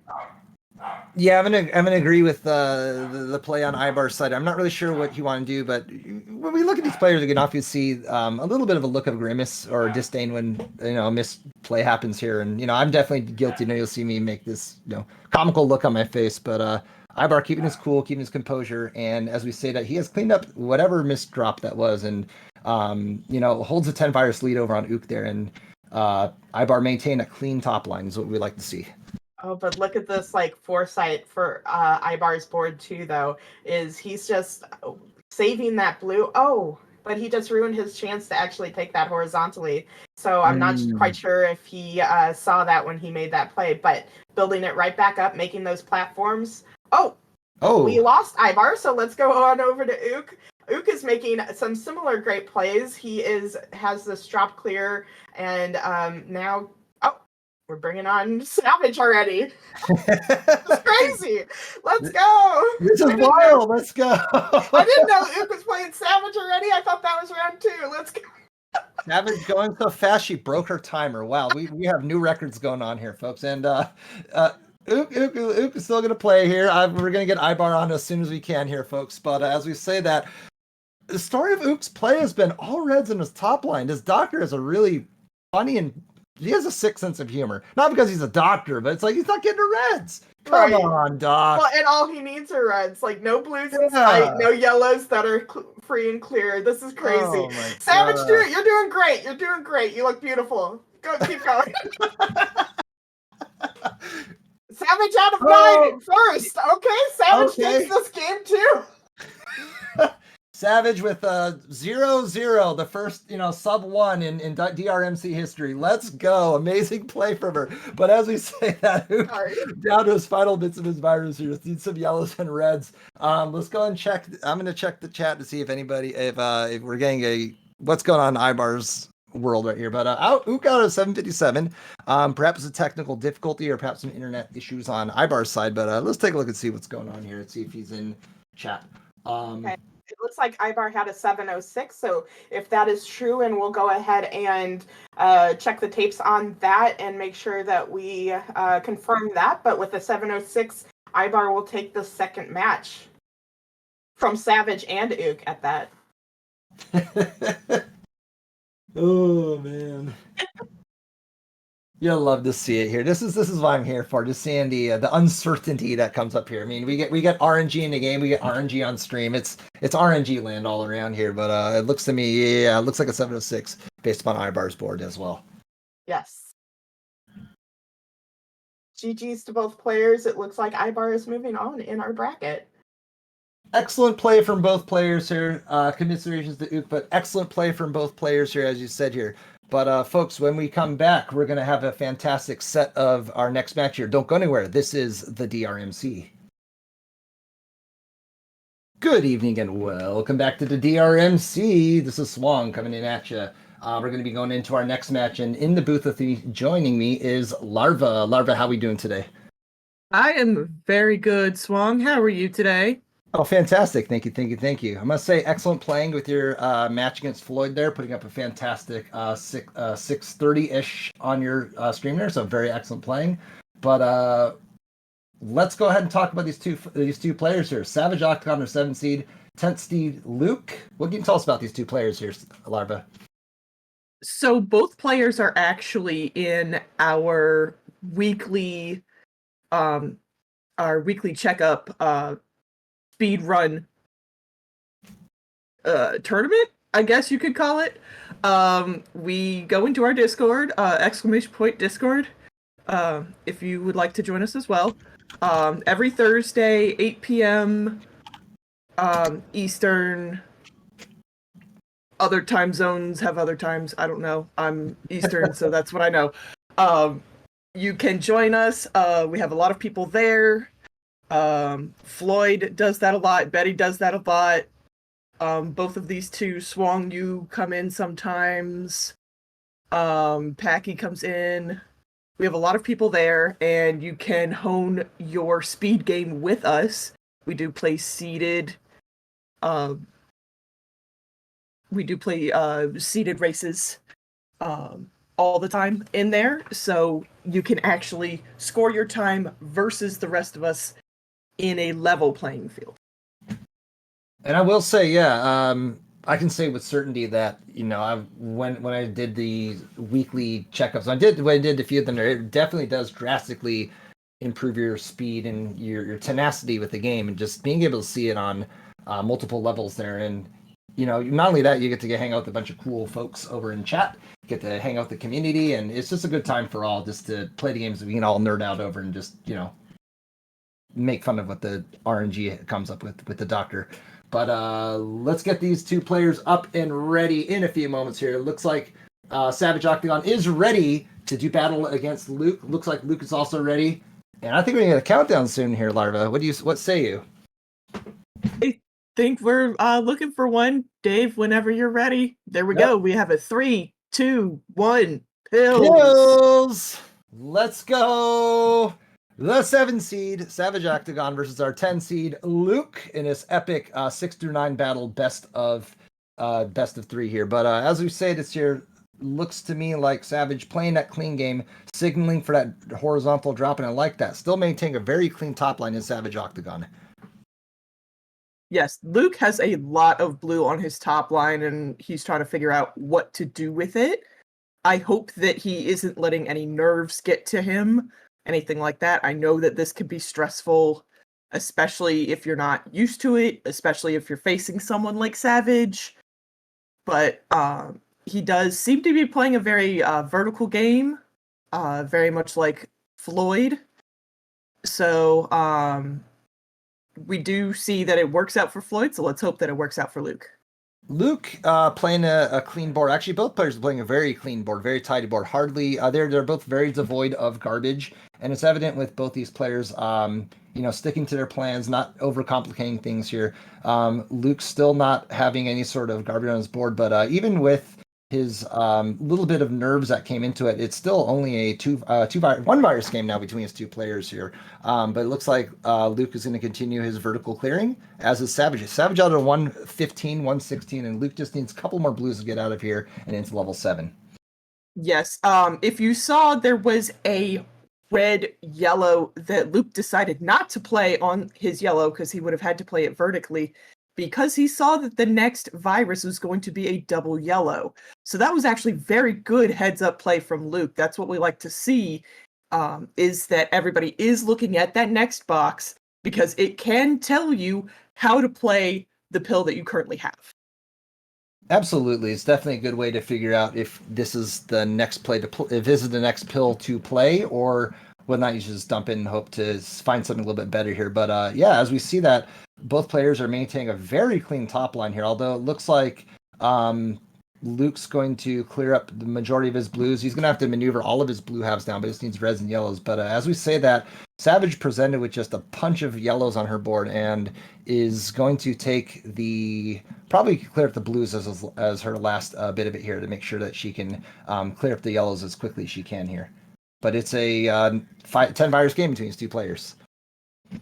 Mm-hmm. And Savage she needs that one. She does also look at her next box to see that she has a yellow, so she does not need to take any of that drop time, and she is out into level 8. At a 2:33, that is a really great time on Savage Octagon. We love to see, we're striving for anything between, sub 3, and Savage with a statement 2:33, getting into her level 8, and as we say that there, she is going to clear up the majority of her blue viruses, presented with a mostly yellow-red top line. But looks to me like, she's going to be able, with the game she's been playing, she's going to keep it clean, keep it tidy, and use some strategic garbage. I love that lightning bolt from Savage's side. Mm-hmm. Luke is out into level 8 as well. He is taking that one horizontal. Good job. But Savage has a 15 virus lead on him, so if he wants to catch up, he's got to put on the Jets. Yeah, both these players are really maintaining a very clean top line. This is both basically there's maintained flexibility. It's very clean. It's you really like to see it. It hasn't really been any sort of misdrops or mishaps on either of these viruses. They're both playing that very clean, straightforward game here, which you love to see it here. But as we say that, Luke is at 22 viruses, Savage down to her final 6, and needs a bunch of yellows to make the final bit of her level here, Larva. Yeah, she does have to rely on some of those yellows, and I do think she's prioritizing them right. She took out the one that was in column 7 so that she could take out that red should anything come up for it at any point that she wanted, instead of having to wait for specific viruses that matched with what was next to it. So she is into her level 9. Luke has 10 viruses left. He's doing pretty well. A nice sweet tea there from Luke. Yeah, a bunch of reds is what Luke is going to need here, but Savage into her level 9, presented with a bit of red strategic garbage spires that she had set up. And I think it's okay, considering the reds were a little inaccessible at that moment there. So still maintain a clean line is Savage. Dropping everything down is what she's going to do. And it looks to me like maintaining a nice flat top line here, and it's still maintaining a clean game is Savage Octagon. She is going to have to maneuver those yellow blues around to make them fit what she wants. Nice play with that double yellow taking out what she needs. So there we go. Ooh, I like that. And she makes sure that those pills in row 1 were also still accessible, so she could clear them out right after that. It was very, very good from Savage. Yeah, that was excellent play on Savage's side. It looked like some sort of a lightning log of some sort there. It was really cool to see that she maneuvered those yellows and blues over there. And a sweet tea from her, patented Savage sweet tea, clearing up her bit of viruses. And looks to me like she is going to need, I like that red blue coming up. She is going to drop it all down, clear up a little bit of garbage, but that's not too much of a concern for her. Yeah, I wasn't sure. I'm not sure what she's going to do with that blue. She can take it. Okay, now she can do whatever she wants with it. Okay, she's going to take it horizontally. I was not sure if she was going to do that. She had the option for both, and she is out at a 6:14. Excellent time. She could have, if RNG. Well, actually, no, I would not even suggest that. But she had the blues and reds set up to have some sort of really high risk, high reward fat log if the pills did come up. Savage, knowing this game inside and out, saying, nope, that's not going to be the play I'm going to do, just because the doctor will probably not give me the pills, which he didn't, and she played it very well. So props to her for recognizing that. And she got it with that 6:14. It was really nice to see, but a couple of reds and blues for Luke, and he's going to be out with a sub 7, I think. And he figures out, using that next box, like we talked about, that he was going to have the next pill have red in it, but not blue. So he switched his mind as his red blue was coming down to use them in the most efficient manner, which I know that you talk about all the time, Swan. You talk about efficiency all the time. It's a good heads up play, and it's hard to manage the nerves when it comes to a live match, because sometimes we're just thinking about clearing. But Luke maintained his composure. He maintained that clean and clear game. And I think that has to do with him looking at the top part of his next pillbox, not really attributed to how he's able to maintain that top line to really make sure that nothing became too overly complicated. So good props for Luke to being able to recognize that and looking at the next pillbox. So if anyone is trying to figure out how to become better, that would be a way to become better, is to look at that next pill, say, okay, if I play something, how is this going to influence my next gameplay? Okay, is it able to advance the board? And Luke did that the entire game. That was his plan. So excellent work. Mm-hmm.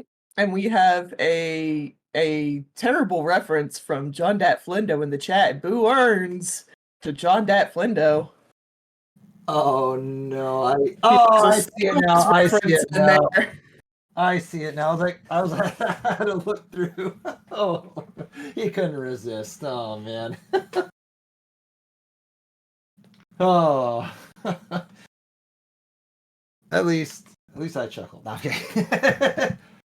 You got 2 claps for Flindo. That's it. But let's see if there's readies in the chat here. Oh, we got readies. And 3, 2, 1. and pills.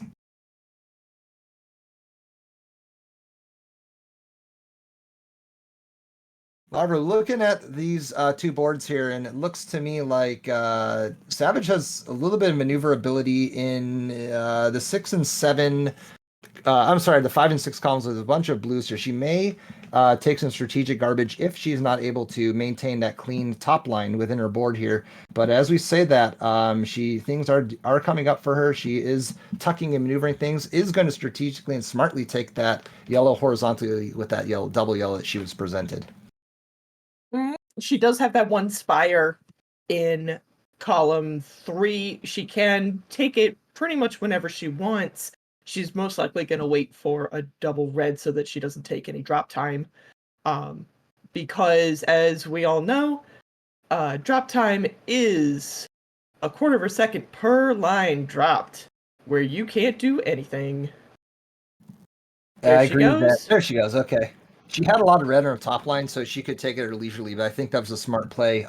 Considering if she had any other non-double red pill halves, that would have been probably the best play for her. But it looks to me like she is going to, she is going to tuck that red in since she saw the blue, and she just needs one yellow to get out of this level 6 here. Playing it brilliantly and out at a 121.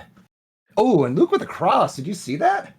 I did. He is stymied a little bit in his column 3. It looks like there might have been a misdrop placing that blue yellow. That's what the color is. Upside down. But he's working on taking it out horizontally, and then he can take that red out either underneath or horizontally like that. He's probably going to take this last red out horizontally as well. Doc, please. Come on, let's go. Please. Oh no, it's at the Please. most inopportune time. Come on, and as we I'm said, being Doctor, nice, please. There we go. Humor. Oh my god, I hate to see that. Luke's out at 2:30. He's just shaking his head and laughing. I mean, there's not really much you can do at that point because the Doc, he's a cruel individual. Mario, you Exactly. sick. But let's continue on with this here. Luke is going to shake that off. He's going to drop things down. I see that. I do like that setup with that yellow and red. Keeping everything nice and tidy and nice and flat is Luke going into this board here. Is going to drop that down to yellow. Is he going to take the yellow horizontally? Yes, he is. And is really playing that clean game that worked very effectively for him in his first game here. But he's brought it back. I mean, he's not as far back as he thought he is. He's only about 15 right now, considering his level was not as great as you'd like from the first part. Looks good. Yeah, Savage was dealing with a lot of blue just a minute ago. She had about 1 yellow, 1 red, and probably 6 or 7 blue viruses. So she was able to get out of that pretty cleanly and get into her level 8. She does take away any access to blue right now, and Doc, please stop giving her blue. Yeah, she's going to have to play it strategically with all that blue there. Although now she's exposed it, but a little bit of garbage now. She's going to be able to drop all of that blue down to the lower half of her board. She does have a blue out on the top of that red blue over in the very top of the board. She's going to clear it out. And now any sort of blue, I think she's just going to make some, an L right here. Yes, indeed. An L from Savage. Mm-hmm. Luke is down to his final blue. He's going to be out at a 355.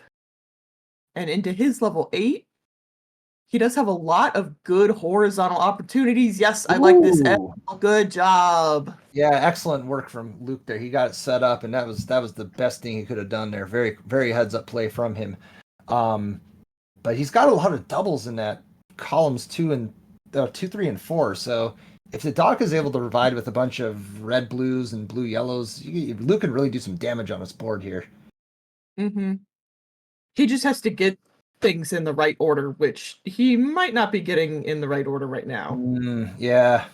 He needs that red blue at the top there to really make a dent in his board here. And he's getting red yellows and blue yellows, but not that red blue, which you'd see it a little bit more frequently. But what is the Doc doing tonight? I guess Doc being Doc. I guess that's it. Savage just needs a couple of reds and a blue. She doesn't get them at the same time. Now all she needs is a blue. She's going to be out at a 506. 506 for Savage, and Luke now at the very bottom half of his board here, completely devoid of the yellow viruses, is going to drop things down and still maintaining a very favorable board is Luke. He's making it nice and clean. He's getting his blues set up, but he's going to need some reds and very quickly in order to make sure he can access the rest of his board here. There we go. Nice. Meanwhile, Savage doesn't have super much of a use for yellow right now. She can uncover it, so she does have one to play with. And then she can, as she's doing, she's tucking other ones where she might find them useful later. So she is doing a good job figuring out how to work with all of that. And she's down to her final 14 viruses. Whereas Luke is just waiting for that one blue. He's going to be out at a 607. Do we know if Luke is a keyboard player? I'm seeing some very fluid movements in his play. It's looking like, and I see it as like, so you'll see Savage, you'll see Don Vineyard, and you'll see Adley, and you as well, since you are now in a foray of the keyboard player. But I was wondering if you were going to remember that. Well, yeah, it's new information. I'm like, oh yeah, that's new information. But I'm wondering if Luke plays in keyboards, because I noticed with these keyboard players, because what I see is it almost looks like they're moving the pills not just horizontally and dropping it down. It's like a diagonal movement. It's really, I can't describe it as diagonal moves. Like, you shouldn't be able to move that in a game that moves up, down, left, right. But I'm wondering if Luke plays on a keyboard. I'm not sure. We can ask him, but that I do not know.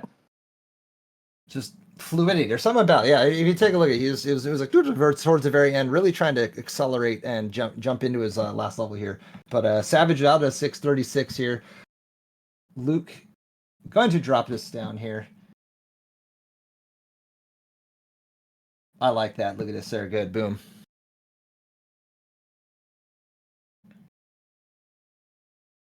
Swimming it all the way over to the end is Luke. I like it.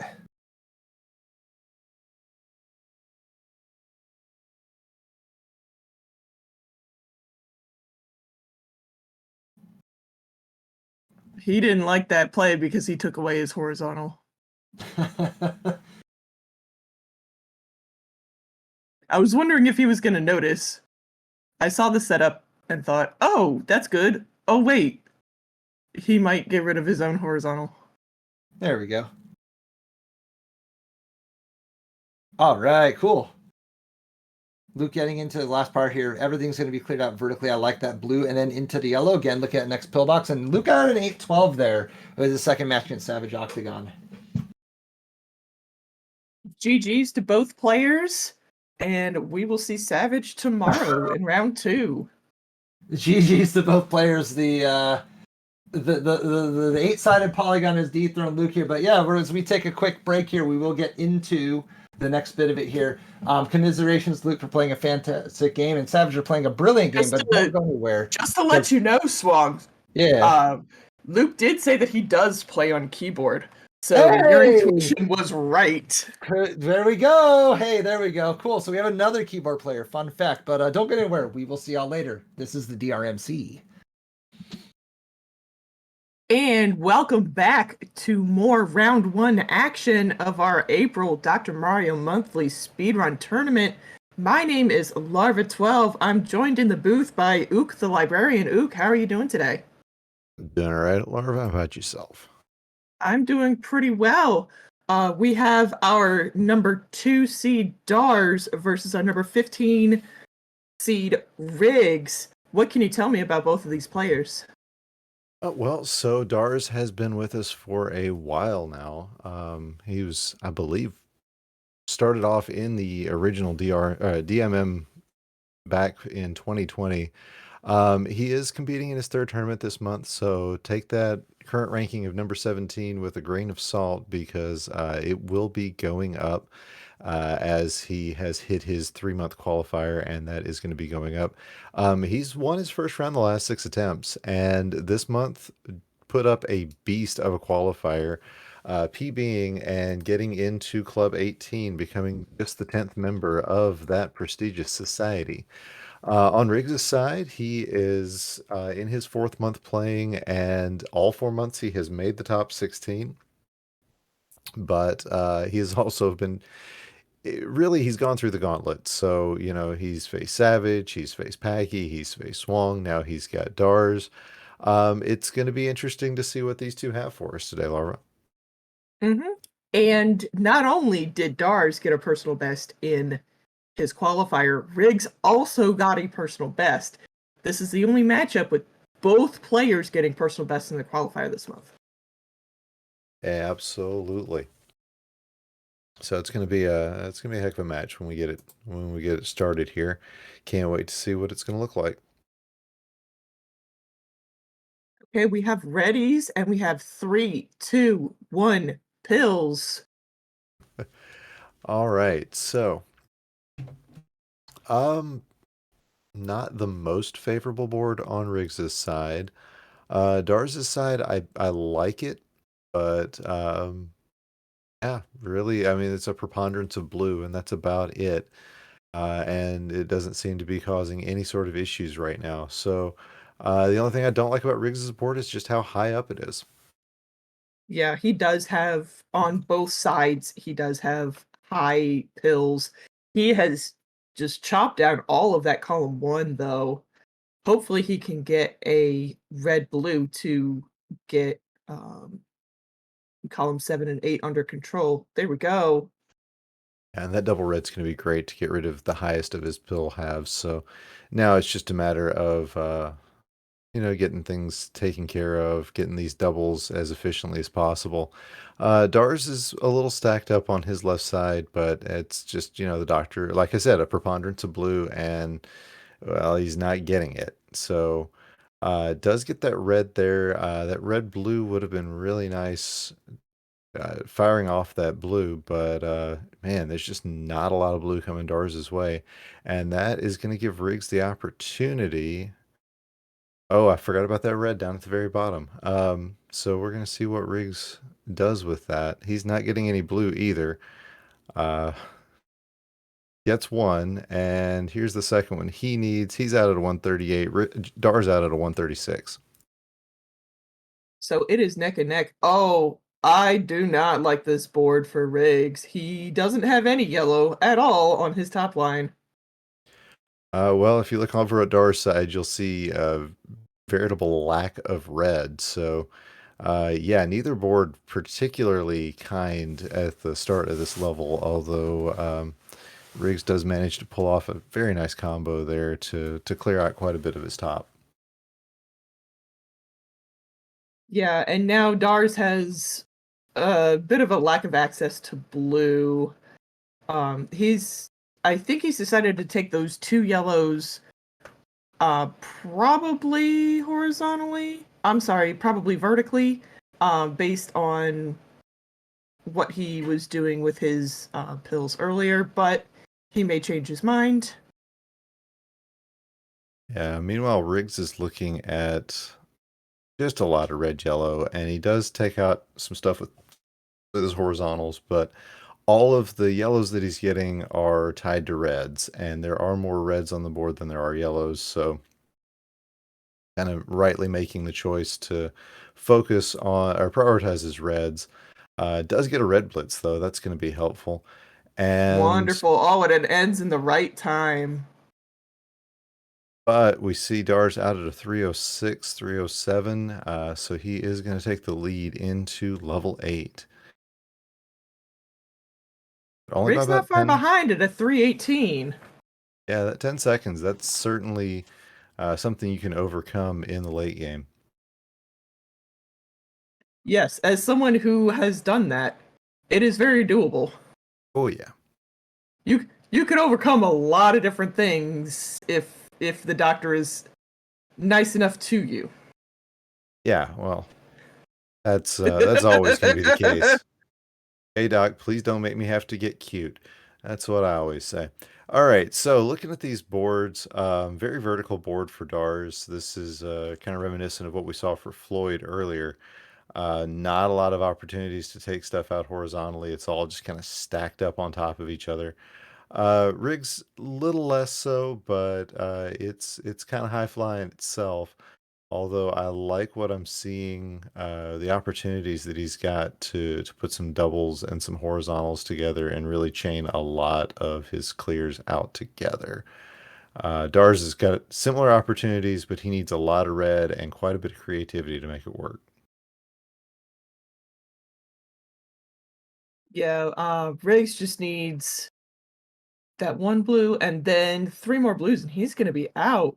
Whereas Dars is just waiting for Stuck. these reds. Definitely stuck. But the doctor said, I'm going to make it kind of fair, as Riggs still hasn't gotten his Oh, third blue. This some orange hot blitz dog is action over rough. there. Doc, why are you doing this to everybody today? Oh, there it is. He's out at a 502, gives us the pause buffering. That is hot strats right there. But he doesn't realize, I don't think, that he is in the lead right now. But what he does realize is he could be a heck of a lot more in the lead if if the doctor were just a bit kinder. Mhm. As 518 is the time for DARS.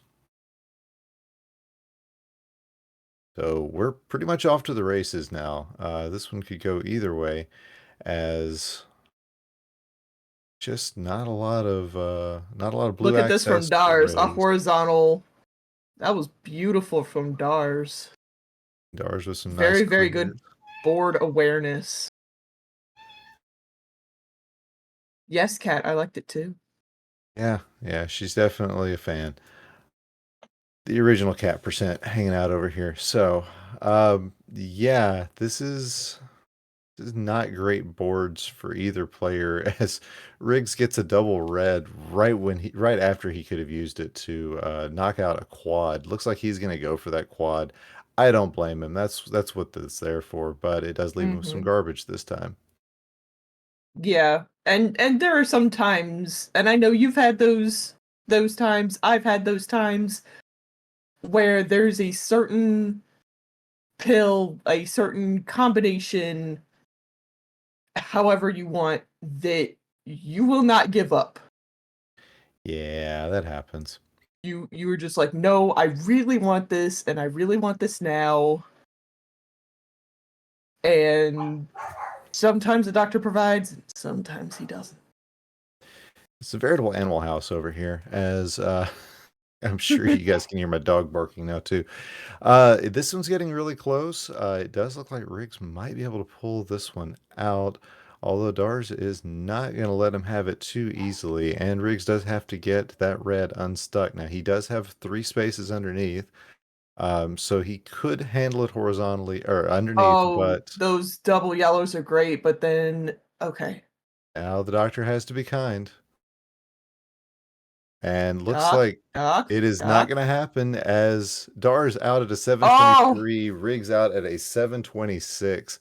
Literally, that blitz of red yellows at the end of 8 made all the difference.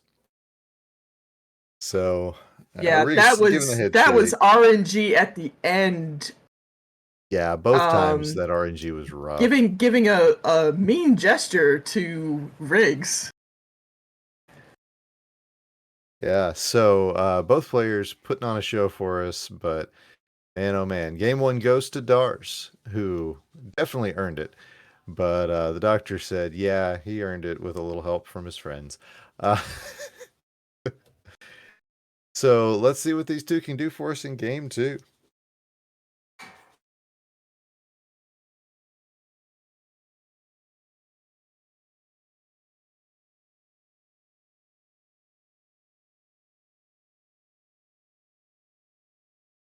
All right, so we get the readies from these players, and everything will be ready to go.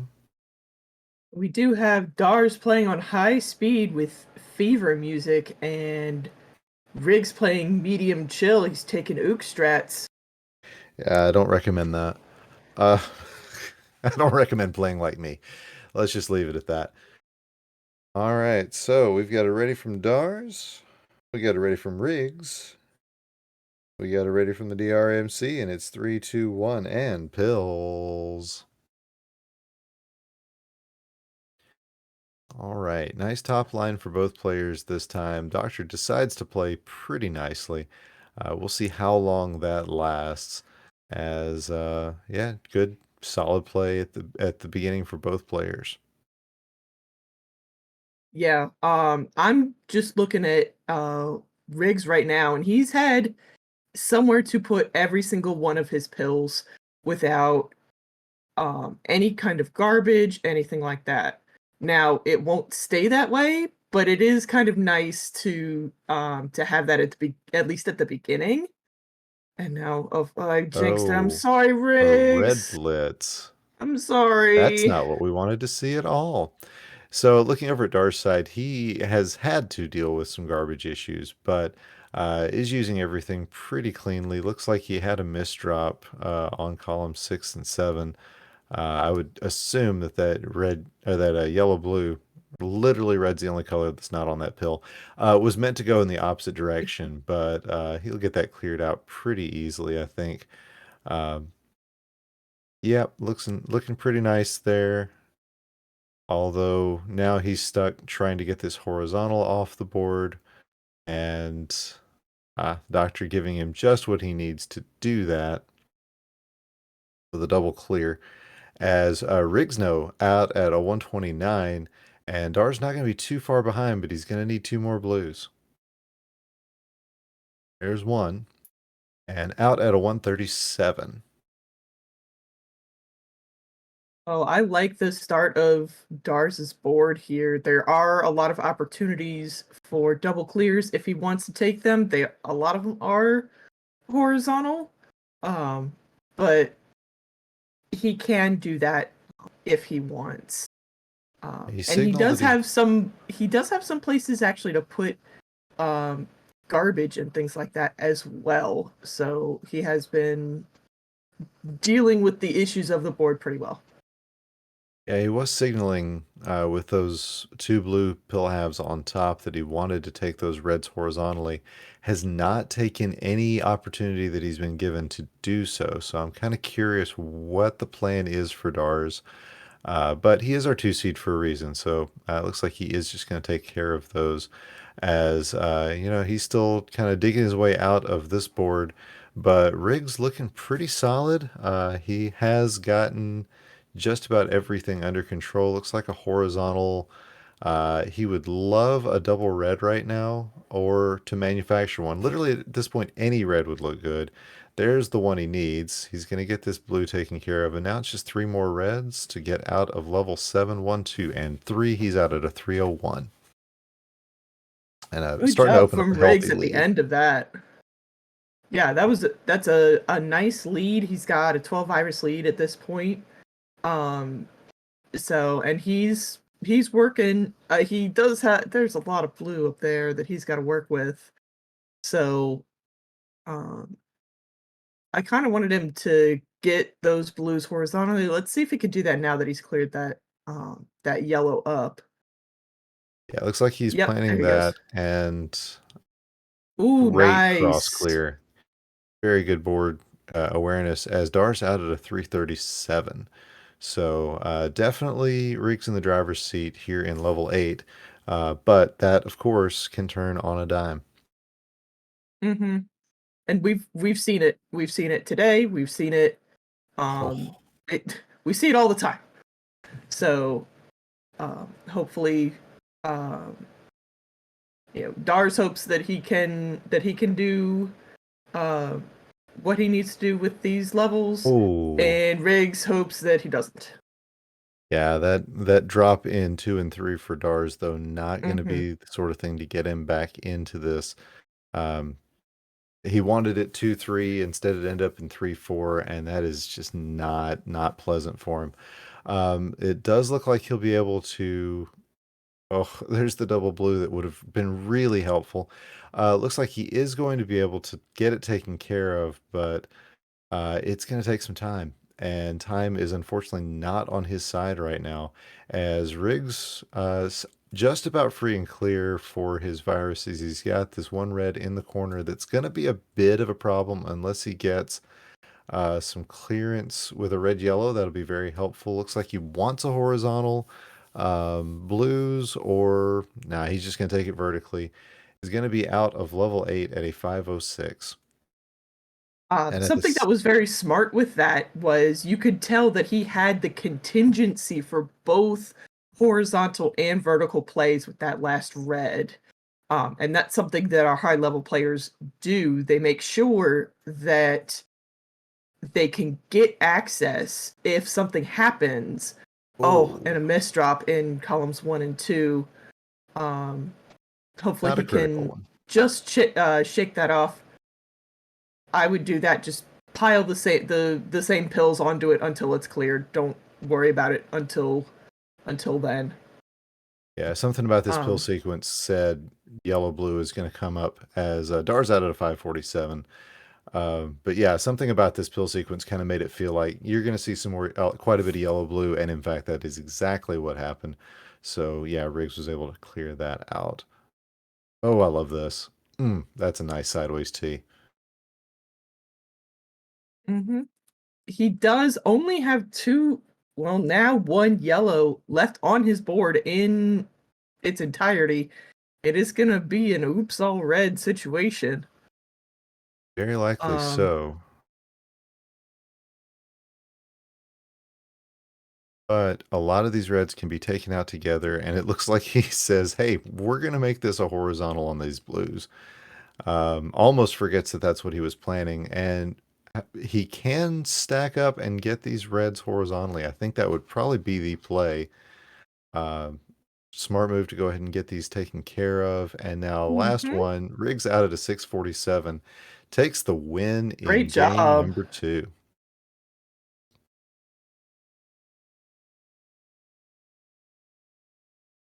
Dar's not going to be too far behind. Yeah, that double yellow is very, very helpful for him. Thought maybe he was setting up the horizontal there, but it doesn't look like that's the case. He is going to work with it now. Had an opportunity to get it about 1 pill earlier, but out at a 719. GG's to both of our players, and since we have a 1-1 tie, we are going to a decider. Absolutely. Let's hope it's not a decider. Flendo telling us in the chat this is Riggs' first game win. It's his first crown that he's gotten. Good job, Riggs. And considering the competition he's had and is facing now, that's pretty sweet. Uh-oh, you're getting admonished by our restreamer, the Dave, in the chat. I don't know what I did, but okay. You used his least favorite word. Well,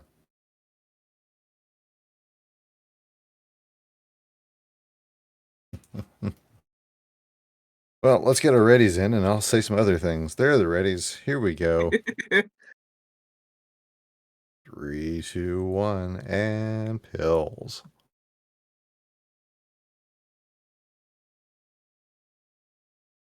Dar's out first. He gets a double yellow, which is very nice because that's what he's got the opportunity to use, but it does take out his yellow access for the most part at the top of his board. Looks like that's not going to be a problem, though, as the doctor giving him what he needs, but oh, that misdrop is not friendly. No. Riggs has well, now he doesn't have a lot of access to blue. He only has 2 blues left on his board, but he is making very good use of everything that he has. Oh, that misdrop's going to hurt. That misdrop is very much going to hurt. Oh, and he's right, don't top out. He did not playing dangerously. Trying to give us heart attacks here in the booth. Rick says, no, I play Ninja Gaiden. This is nothing. Uh, he does, in fact. So here we go. We've got pretty close pills or viruses as Dar's still trying to knock out a little bit of his garbage problems. Does get the viruses that he needs, but is in danger of and is not going to clear this this blue and reset everything. But he does misflip his reds and is now going to need 3 more reds to clear out. There's 1, 2, and 3. He's out at a 130. Riggs only needs 2 more yellows. There he's going to be out at a 137. But yeah, another close one as these two are determined to give us a good show. Yes, and hopefully RNG and gameplay, etc., will be more favorable for them in this level 7. Yeah, Riggs does have a lot of horizontal opportunities, whereas Dar's, well, there's a horizontal. I don't know what opportunities are there if your name is not Swong. Yeah, that column 6 is pretty ugly. I would want to face it. At least it's all doubles for the most part, but man, oh man, that was a stack. Yeah, and now he's done with most of it. I liked what he did with columns 1 and 2 to make sure that he was not taking a whole lot of drop time. So he's just down to his final 6 viruses. Riggs is at 13 now.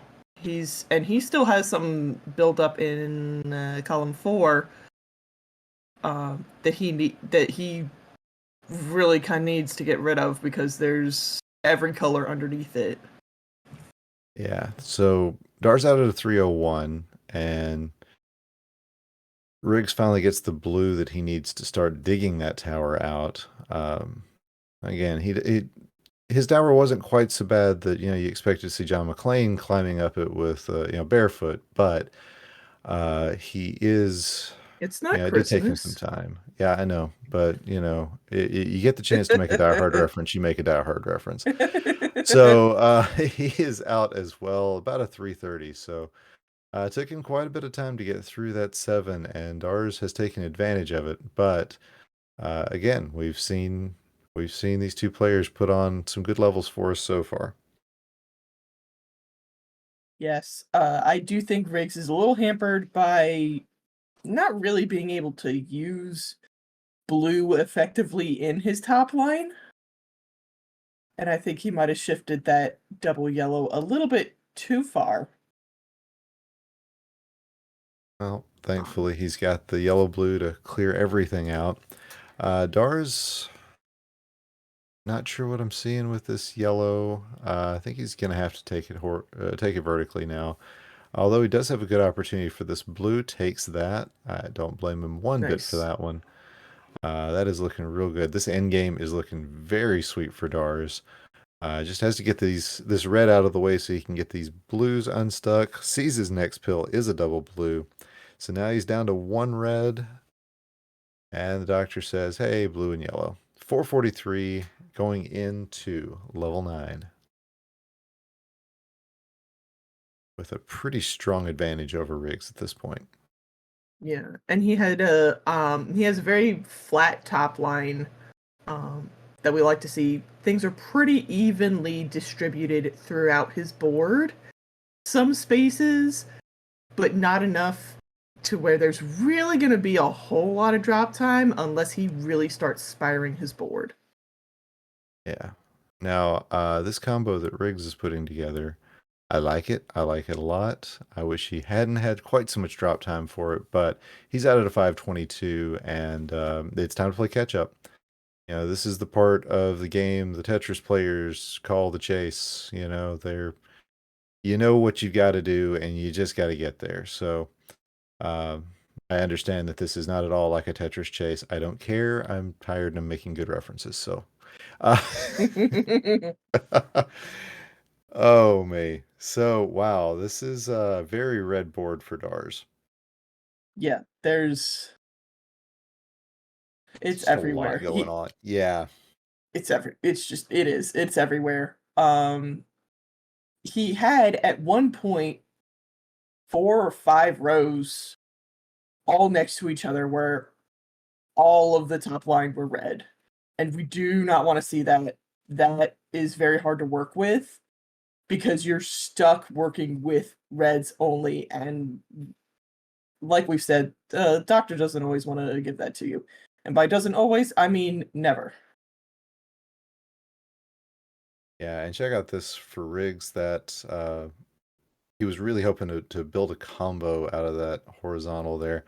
But he is catching up. I don't think the doctor's going to give him what he needs to be able to win this one, but really putting on a good show and doing a great job as looks like Dars is going to be out with one more red. He is out at a 659. GG's to both players. Very well fought. And man, oh man, Riggs just come up a bit short here. Mm-hmm. But we did have a very nice decider. Good games from both players. If you haven't followed both of our players, go ahead, give them a follow. Their names on Twitch are as you see them on the screen. Absolutely. So, GG's to them. Thank you, Larva, for that commentary. Now we're going to bring in well, I was going to say we're going to bring in Savage Octagon for closing, but there she's at least listening to us now. Savage, come on in and bring us out. Hello. I was listening to the stream and not you, so I was a little delayed. Wow, that game really got me riled up. So thank you so much for watching, everyone. Wanted to call one more attention to one more date on our April calendar, and that is if you are a very excited Versus player, there is still time to sign up for our Virus Busters League. So check us out on Discord. You can join and play lots of different rounds against some of these amazing players. You could even run into Betty, who knows? Absolutely. Yes. I was gonna say we did just see the finals for the last one. If you watch that, don't be terribly afraid. Not everybody will destroy you quite as badly as those two will. I got a chance to play, I think, both of our finalists, and yeah, it was scary. But there are multiple levels of league. I believe we've got both the chill and the extreme league available. Right. And it's a lot of fun, and we're hoping to bring a lot more of those matches to this channel. So be on the lookout for that if you want to watch some Versus action. So, Ook, do you have anything to say before I close us out? Just thanks to everybody who made this a wonderful night, to our commentators and to our players. If you're not following them, you should do so, especially Dave. Thank you, Dave. Thank you, Dave. Our amazing restreamer, the Dave, making us all look good. So please join us tomorrow at 2 Pacific, 5 Eastern for our last game of round 1, or our last 2 matches rather. We'll see Adelito versus Nestonk, John Dat Flindo, who you heard earlier, versus Dave Smith Says, and then we'll proceed through the winners of all of those matches that you just saw. So please come back and join us and have a great night. And until we see you again, take your vitamins.